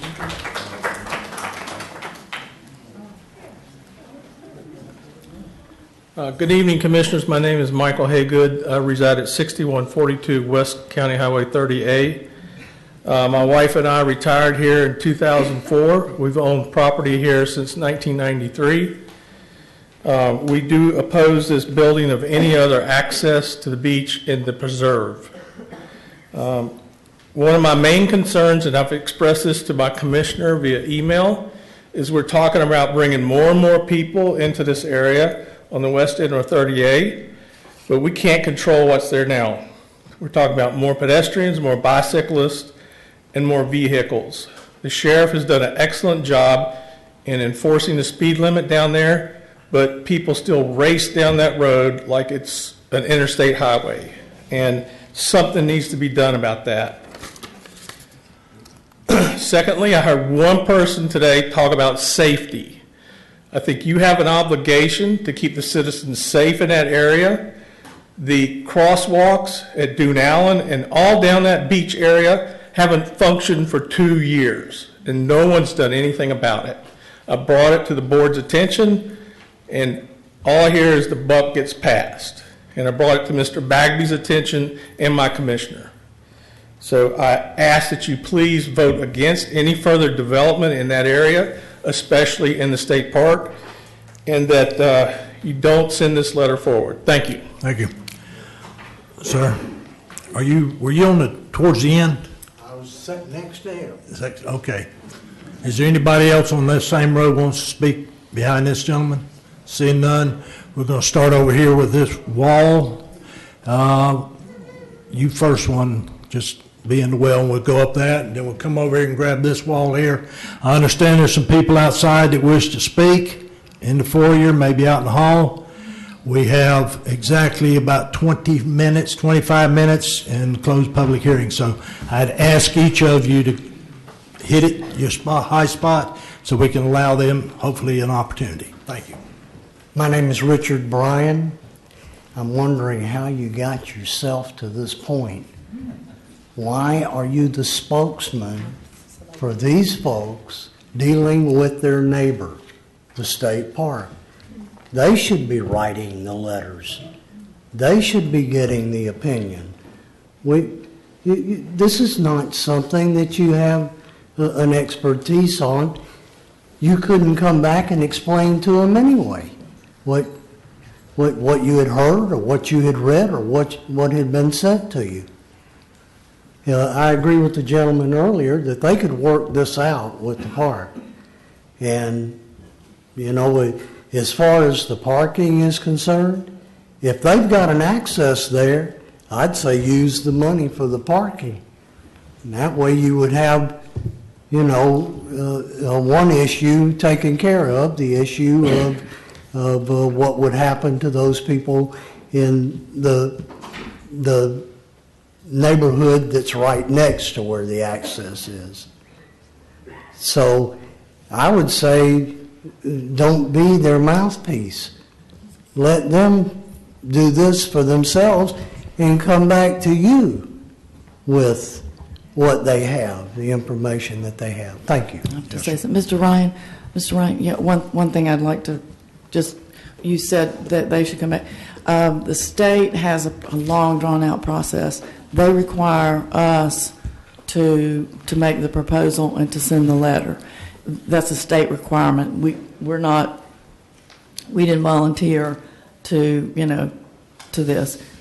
They came to us and said, you have to follow this process. So, well, let the state ask you to do that. They did. You know, they did. They did. Yeah, you know, they did. Yeah. I think that the way that this is being financed doesn't involve the people who are going to be benefiting.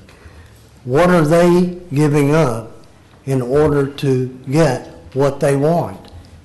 Other projects. I see you asking for that. So let me ask you this: should people have to pay to get beach access? Should they have to? Is that? Should they have to pay? I think that if the county's going to pay, yeah. Well, it's tourist tax dollars that would pay for this. But well, has anybody done a cost-benefit analysis to see what is being paid in and what the benefit would be? I mean, the cost-benefit analysis has been done. There's enough bed taxes that are coming out of that neighborhood in order to be able to pay for a project like this. What was it? $438,000? Isn't that what it was? We have, Mr. Ryan, we have 62 beach accesses. No criteria was ever established that we had to have a certain number of people paying bed taxes in order to get an access. No, but it seems to me like you would use that money to do the best that you could do for the general public. And that's exactly what we're doing. The general public.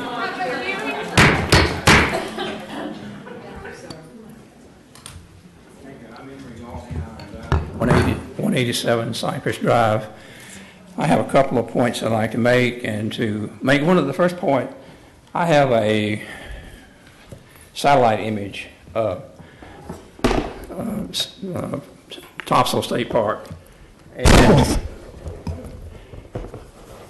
you can see here, the yellow outline is an image of the 1,600 acres of Topsail State Park. The road here is in fact where the access was closed, over on the west side. Now, this area here is where we have the neighborhoods that would access this park. We're talking about a boardwalk that goes to this little minuscule part of the park. Almost nothing. A boardwalk that is the preferred alternative for the management plan for the Topsail State Park. It states it in there. It doesn't say it will be another one, but it does say that that is the preferred alternative. And the reason that it is because that is the best way for the public to access sensitive areas. That is done throughout the nation.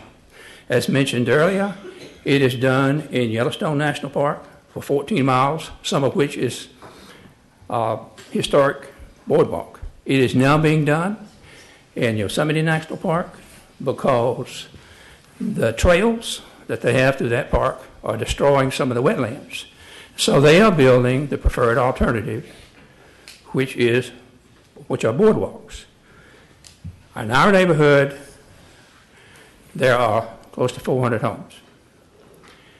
We have petitions signed in approval, over 300 petitions that say we're for it. Yeah, okay, that's our neighborhood. I walk our neighborhood every day. I'm from Cypress Dunes. I haven't seen the devil around there lately. I can tell you, this is for everybody. We would have it through our neighborhood if we could.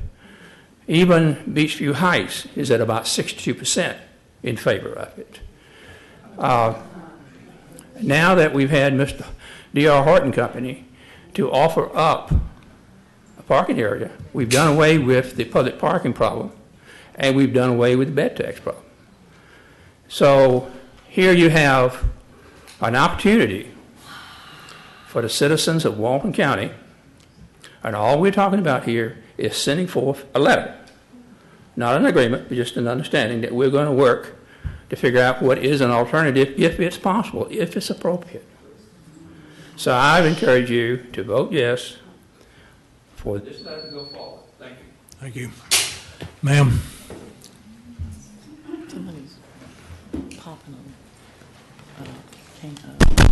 Susan Palladini, representing the Coffee Nature Preserve. As somebody who participated on the advisory committee for the current unit management plan for Topsail, I would also like to concur.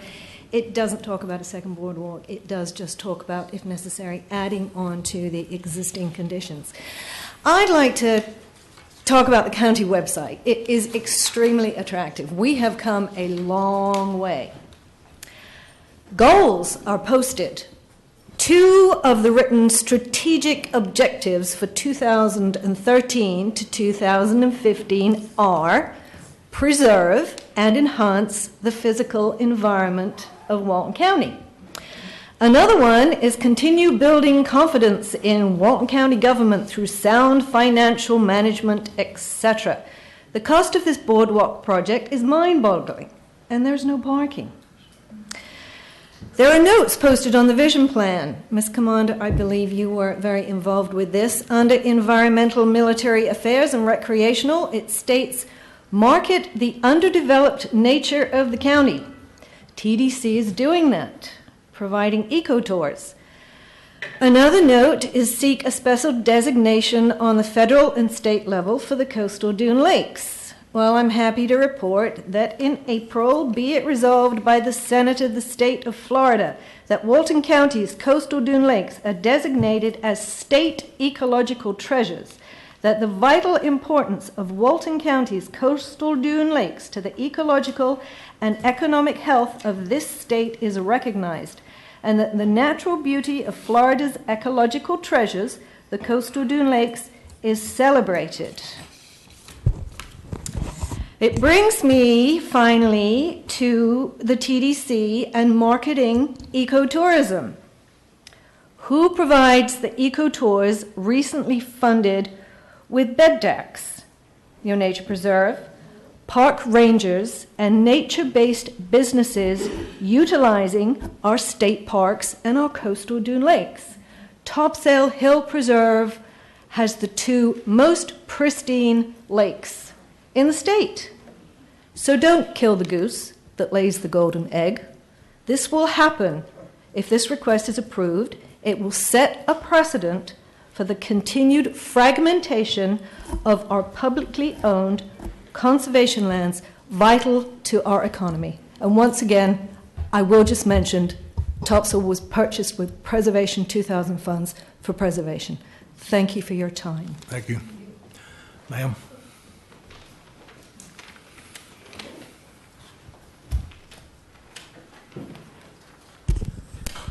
Hi, my name is Christy Yanchus. I'm with the U.S. Fish and Wildlife Service. I'm the beach mouse recovery biologist for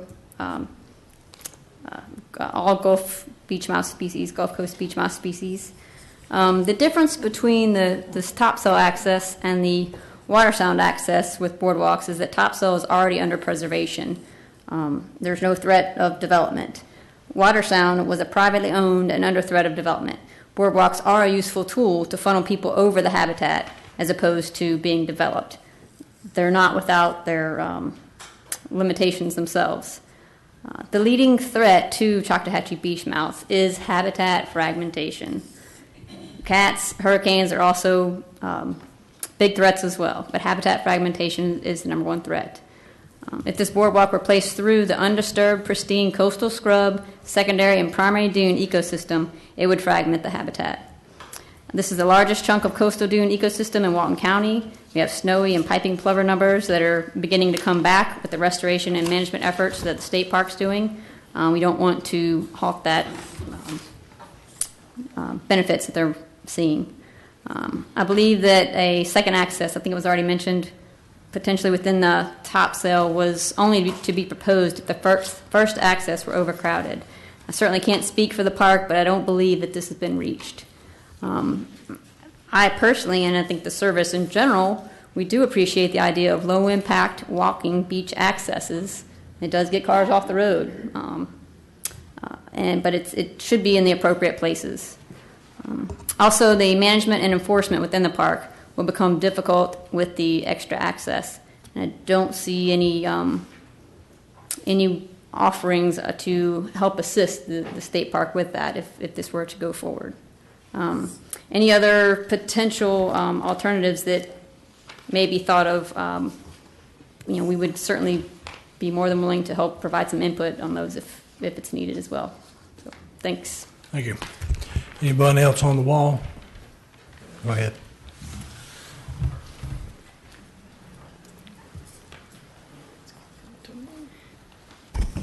My name's Diane Culver. My family's been here since the 30s. We purchased in Walton County in 1963, so I can claim residency and paying taxes 63. I've been on the hill in Beach Highland. It's not Beach Highlands, but it's Beach Highland for 51 years now. In reference to the beach mice, you gave permission for the houses to be built, the commissioner did, for tax income revenue. When the study was made, did we have beach mice or not, I recall that it was made during a relatively dormant time for beach mice, so therefore the numbers were not very high. We do have an enclave of them located right by Journey's End in a very heavily habitated area by a trailer. Speaking of clarity and management of the properties, I would like to ask why the personnel that takes care of the beach accesses were cut.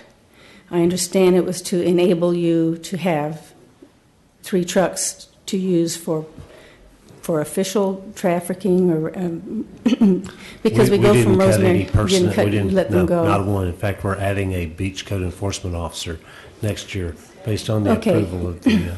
All right. Well, then I'm in error, because Grapevine had it that because the cutback so that you could have 3 vehicles freed up for administrative use as opposed to cleaning beaches, and I was appalled.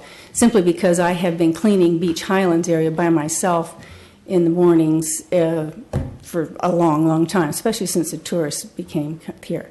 I don't believe that Cypress Dunes is aware of the savaging of your property that will happen, as has happened at South Bishop, Beach Highlands, Highland Avenue, and Bullard Road.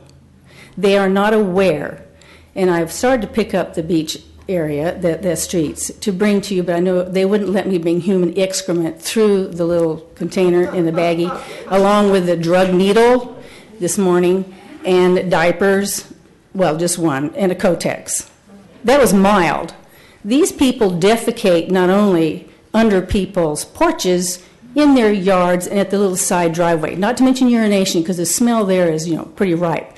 We only have 7 spots to park.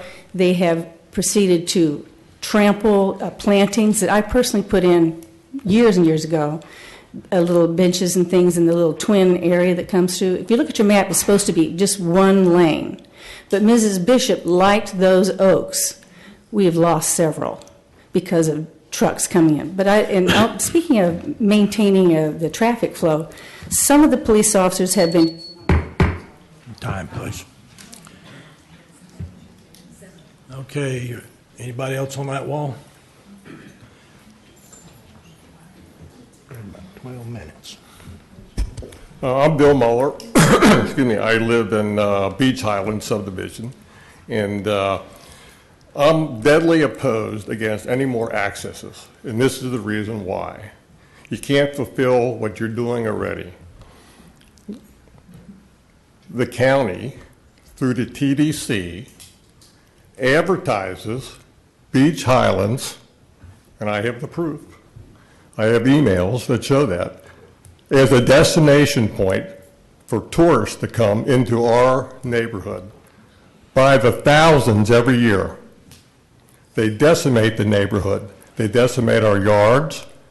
Everything Ms. Culver said is very true. And what you're doing is creating an ecological and biological nightmare if you build another beach access because you can't manage the ones you have.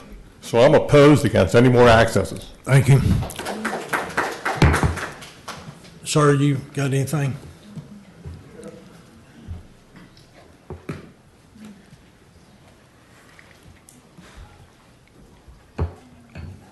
My name is Bill Lewis. I live at 92 South Bishop Road, Santa Rosa Beach, which is part of the Beach Highland subdivision. I don't have a problem one way or another with the boardwalk idea. What I do have a problem with is not providing adequate parking for it. If you would like to come and take a look at South Bishop Road anytime during the summer, you will see what a problem it is. And I will assure you that people are going to drive as close to the starting point of the boardwalk as they possibly can. It gets to be a real problem. That road, at times, you can't get an ambulance or a fire truck through there. The sheriff's department has come out several times and ticketed people, but it doesn't do any good. So I think if you're going to build an access, you better plan for parking to be part of that access, because I guarantee you it will be needed and people will not walk. Thank you.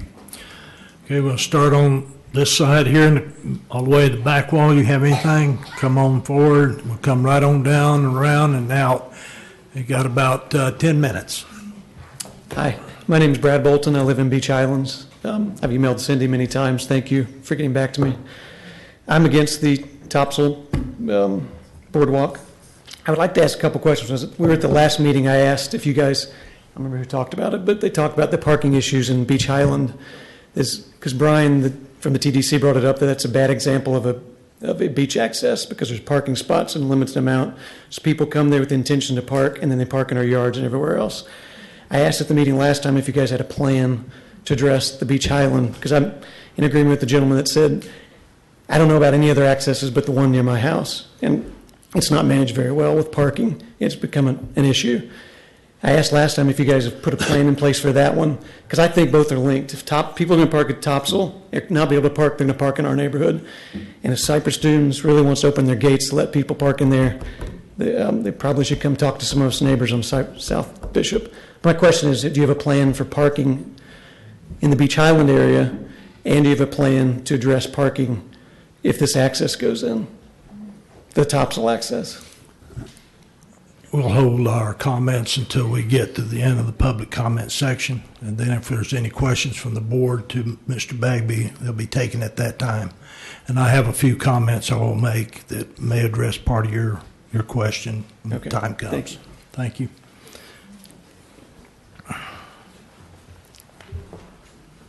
Hello, my name is Chris Clark. I also live in Cypress Dunes, and I'm a proponent of a boardwalk, just a boardwalk. I'm not a proponent of a parking lot or other access to enter the boardwalk. And most of the boardwalks, if you'll notice when you ride up and down 30A, they do not all have parking lots that go along with them. They're a neighborhood boardwalk that lets you to the beach. That's what I'm after. I don't want a parking lot everywhere. Thank you. All right, thank you. Coming on down, the red shirt. No. Coming on around, I think we're at Mary. Not Mary. Anita, did you want to speak? Okay, come on, ma'am. Can't see outside there. Good evening, Commissioners. I'm Shana Hershey. I'm a Walton County resident. I've lived here for 19 years. I'm a realtor in the area, and personally, being a real estate agent in the area, you continuously hear about the issue with beach access. We have agents on the east side of 30A that, that's one of their first comments, that there's an issue with beach access on this side. So they don't want to bring people to the west end of 30A because of that issue. So I would also like to point out, just showing in Beach Highlands and also Cypress Dunes and a lot of the surrounding communities, people are already accessing trails through the state park. To me, the boardwalk would definitely give them a point of access. It's not going to bring them over the dune access or over the dunes and making trails all through the state park. I think it would be safer, better for the environment, and I think it's a huge issue, and we have to have beach access somewhere. So if not there, it's going to have to be somewhere on the west end of 30A with as much development as we have coming and as many lots that we have being built out. And now that new construction is busy again and we have several developers and builders building, it's going to be a major issue a lot sooner. So I'm for the access, and I hope you vote yes. Okay, thank you.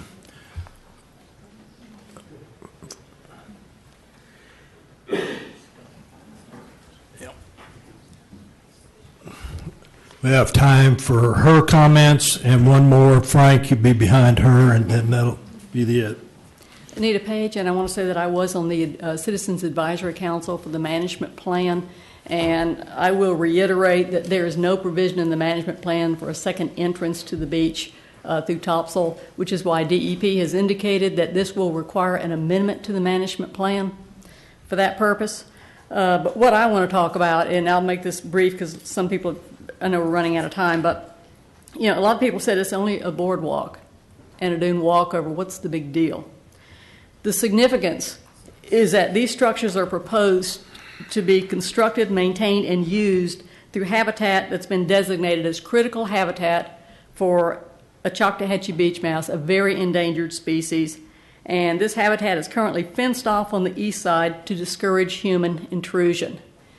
To me, the issue really here is, should we negatively impact the habitat that a protected species requires for its very existence for people's convenience? And I want to talk a little bit about the management plan. Topsail, I also want to point out that the state habitat conservation plan that DEP is formulating as we speak also indicates that non-habitable structures within the beach and dune system, which includes dune walkovers and similar structures, have both direct and indirect impacts to listed species, including sea turtles, beach mice, non-breeding shorebirds, nesting shorebirds, gopher tortoises, and plants. As such, in the future, they will be subject to an incidental take permit and habitat conservation, which I think will also be the requirements here from U.S. Fish and Wildlife. Topsail Preserve is a planned community. People said, well, why don't we just put an access through here?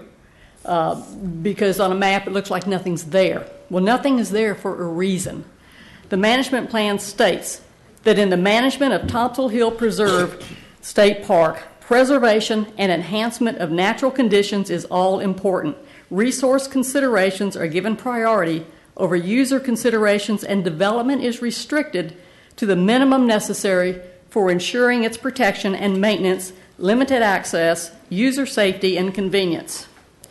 It further states that educational programs, tours, nature, photography, canoeing, kayaking, beach accesses, picnicking, biking, and hiking trails are the activities recommended for the main body of the preserve area, as it's called.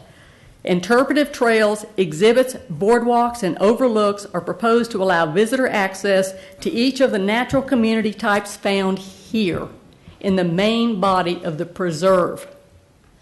So the preserve is divided into areas in which there is allowed a certain amount of development that is considered compatible with conservation, but it also sets aside a portion for preservation. Thank you, ma'am. Mr. Day, thank you. Thank y'all for holding this public hearing. My name is Frank Day. We've heard quite a lot of comments, several pointing to the number of neighborhood accesses that we have. 60, I think, Commissioner Meadows, you mentioned ago, 60 some odd accesses. Quite a bit of those are neighborhood deeded accesses. As a gentleman prior to me mentioned, that many of them don't have parking provided. That's true. They were designed and deeded to neighborhoods. No parking required. You walk down off your steps, walk down the street to your neighborhood beach access. And quite a number of those, I would expect, are managed by the Tourist Development Council. Is that a good, fair statement? All of them. Thank you very much. Now, we have quite a few, and I'm not certain how many, but I will name off 3 jewels that make Walton County special. And Topsail Hill is by far, I think, one of the larger ones. Drayton Beach is another. Deer Lake State Park is another. Now, I think this is my personal opinion. I think this board and future boards have a moral obligation to this community to work towards buffering these jewels, to prevent neighborhood developments encroaching into them. This current administration passed a couple of statutes, and the governor signed them recently over the past 2 years, I believe, that will allow developers that have lands adjacent to state properties to petition the state and develop into those state properties. So we have to be really careful in how we treat these situations, just like this one. As the gentleman before me also mentioned, he didn't want parking in his neighborhood. He simply wanted a beach access. Well, let me get in line behind that then. Let me be next. If we're going to start that and set that precedent, then you see where I'm going here. You've opened up a can of worms. If you enhance these neighborhoods with public funding, enhancing private property, which is literally what you're being asked to do, then I think you've opened a can of worms that now then, I'd like a boardwalk across the street from my house, and I'll give you one up on this particular question. You own the property, so you wouldn't have to ask anybody for it. Thank you. Thank you. Close public comments. Boards, what you wish to do.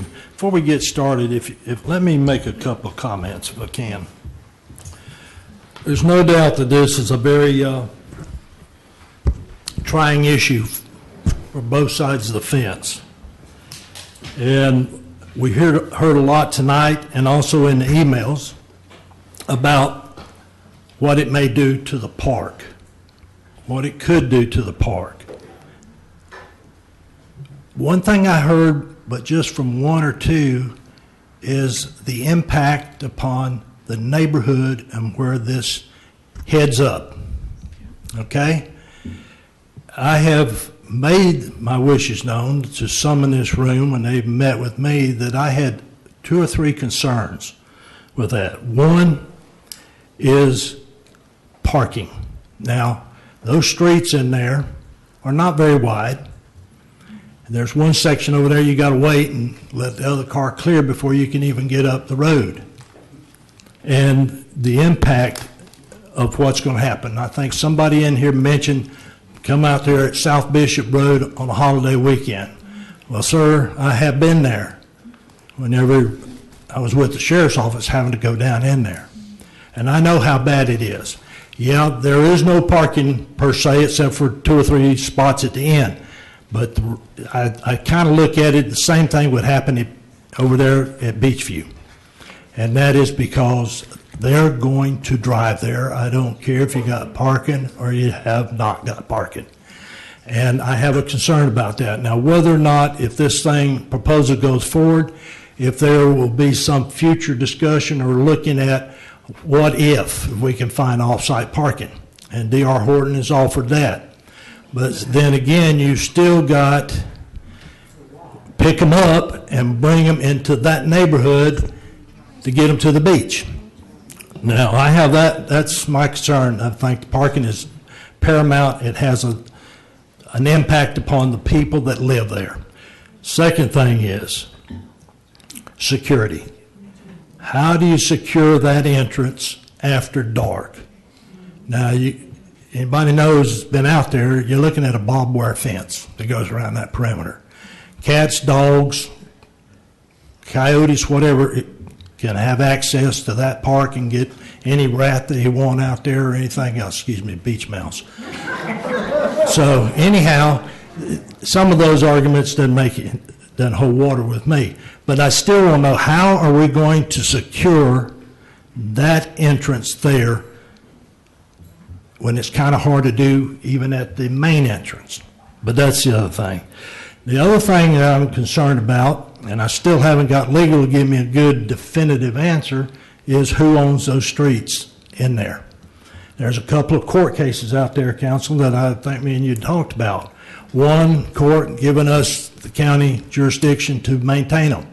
And then another one in there giving the people that live within that community easement rights to those roads. So somebody tell me, is it the county or is it the residents that live in there?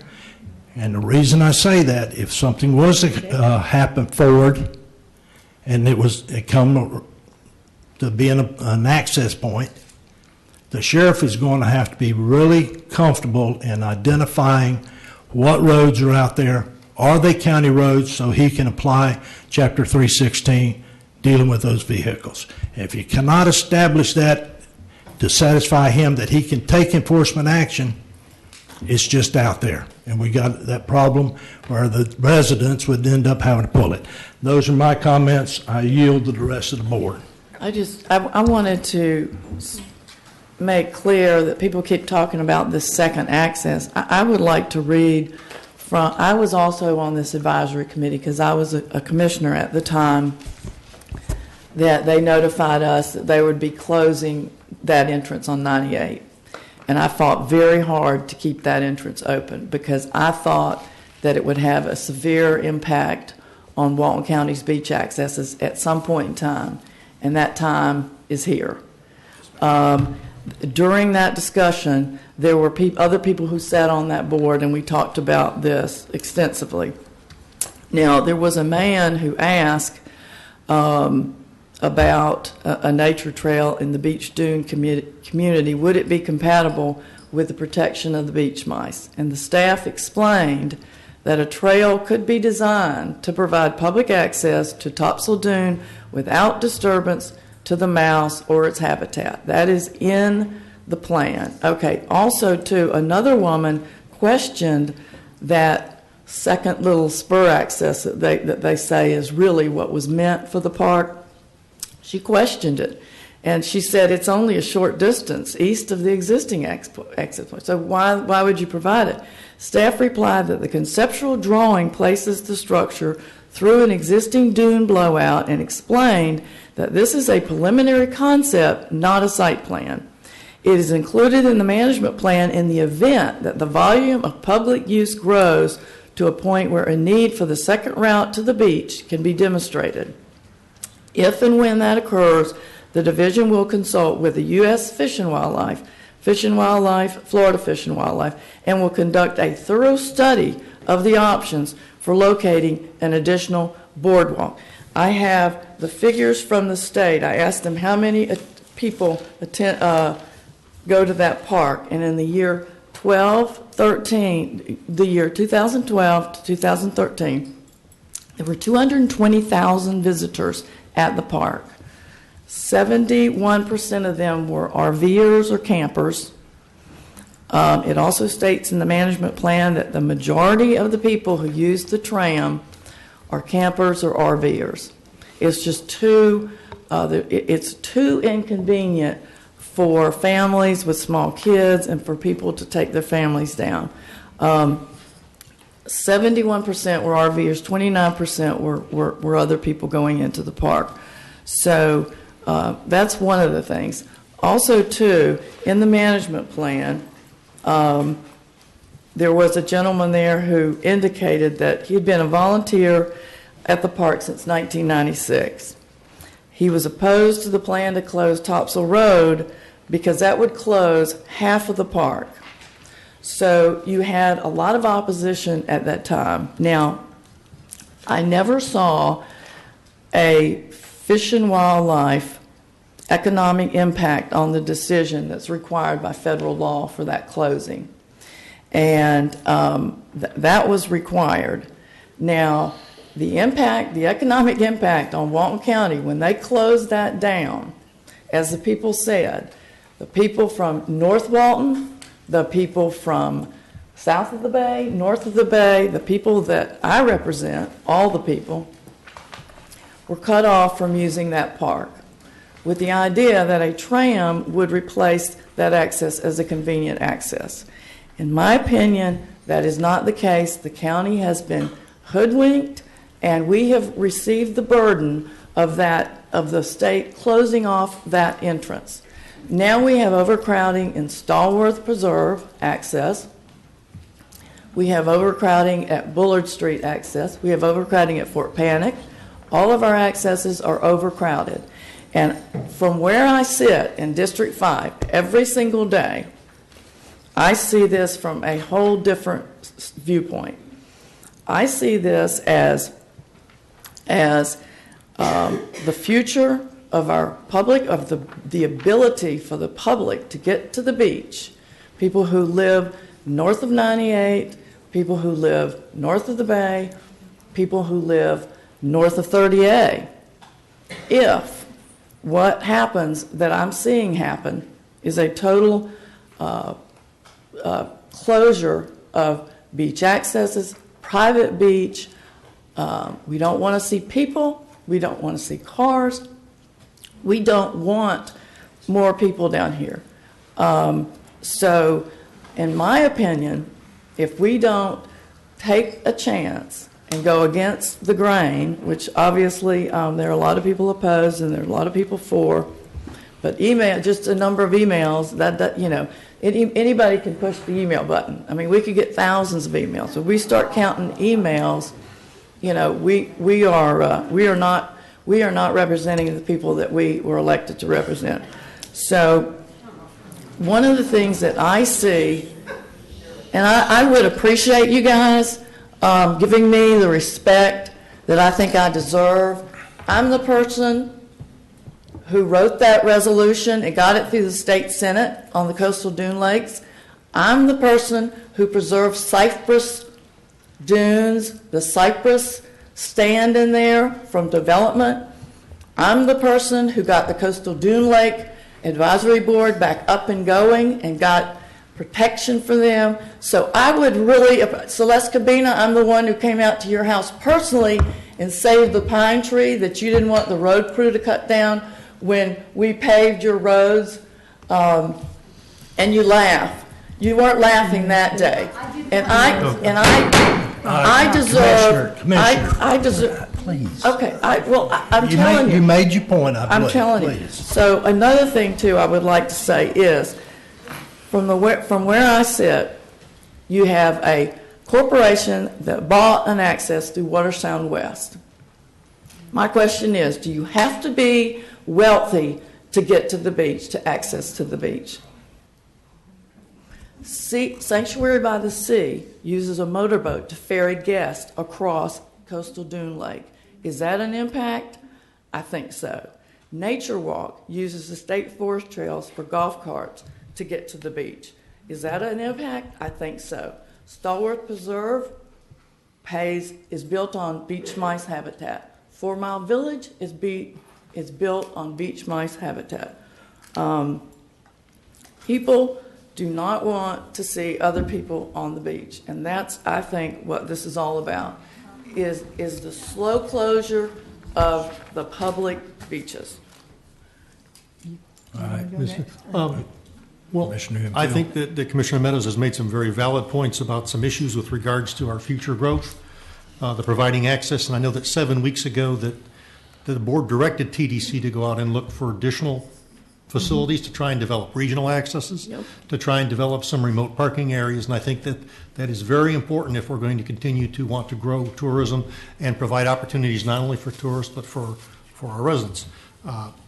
My key issue is the same one I stated 7 weeks ago, which was that when we counted the number of dwellings in the 4 communities that are supposedly going to be serviced by this, only 15% of those dwellings remit bed taxes to the county. And my understanding is we as the board would be required to make a legislative finding that this particular access that we're talking about tonight would be principally for the benefit of the tourists. And I don't see that being said on that. I definitely agree. We've got to move forward with getting some additional opportunities for people that are coming down now. They're going to come down in the future. But I think this is one that I can't say that we can properly say should be funded by TDC funds, which is what this whole letter and thing is about. So I don't see how we can support sending a letter. Okay. Commissioner Commander. Please. And, you know, for the lady that came up earlier and said that we hadn't researched it, I would like for her to know, and everybody else in this room, that I don't think there's a commissioner up here that hasn't taken the time to study this issue. I can tell you, and I have a witness in the room, I have been there, I have been down Bishop, I have been to the Preserve, I have looked at this. So I do, and I see the problem for the people that live there. But I have my, like 8 things on my list here. First of all, have we gone to parks and asked them to open up that access that they closed on 98? Has anybody done that? Yes. Okay. And they said, hell no. Okay. As far as the tram, I have talked to the people at the park about running the tram more often. They told me they would run it just as often as we needed it to run. They only run it, I think, an hour now, but I was told by the park ranger that they would run it more often if it was needed. I think I stated in 2 or 3 meetings back that I think it would be a good idea if the bed tax people, I don't know that we can require them, but ask them to buy a season pass. And if I rent your house this week, then I have access to the pass. He rents it next week, then he has access to the pass, so people can use Topsail. And that way it's paid for in the cost of the house. And I have rented a house in South Walton, and so I know where I speak. I am not sure that TDC funds are appropriate in this case because we're talking, what I have heard here is talking more about residents here in the area, and I understand them wanting to beach access, but to me, I'm not sure that TDC funds are appropriate for if we went forward on this.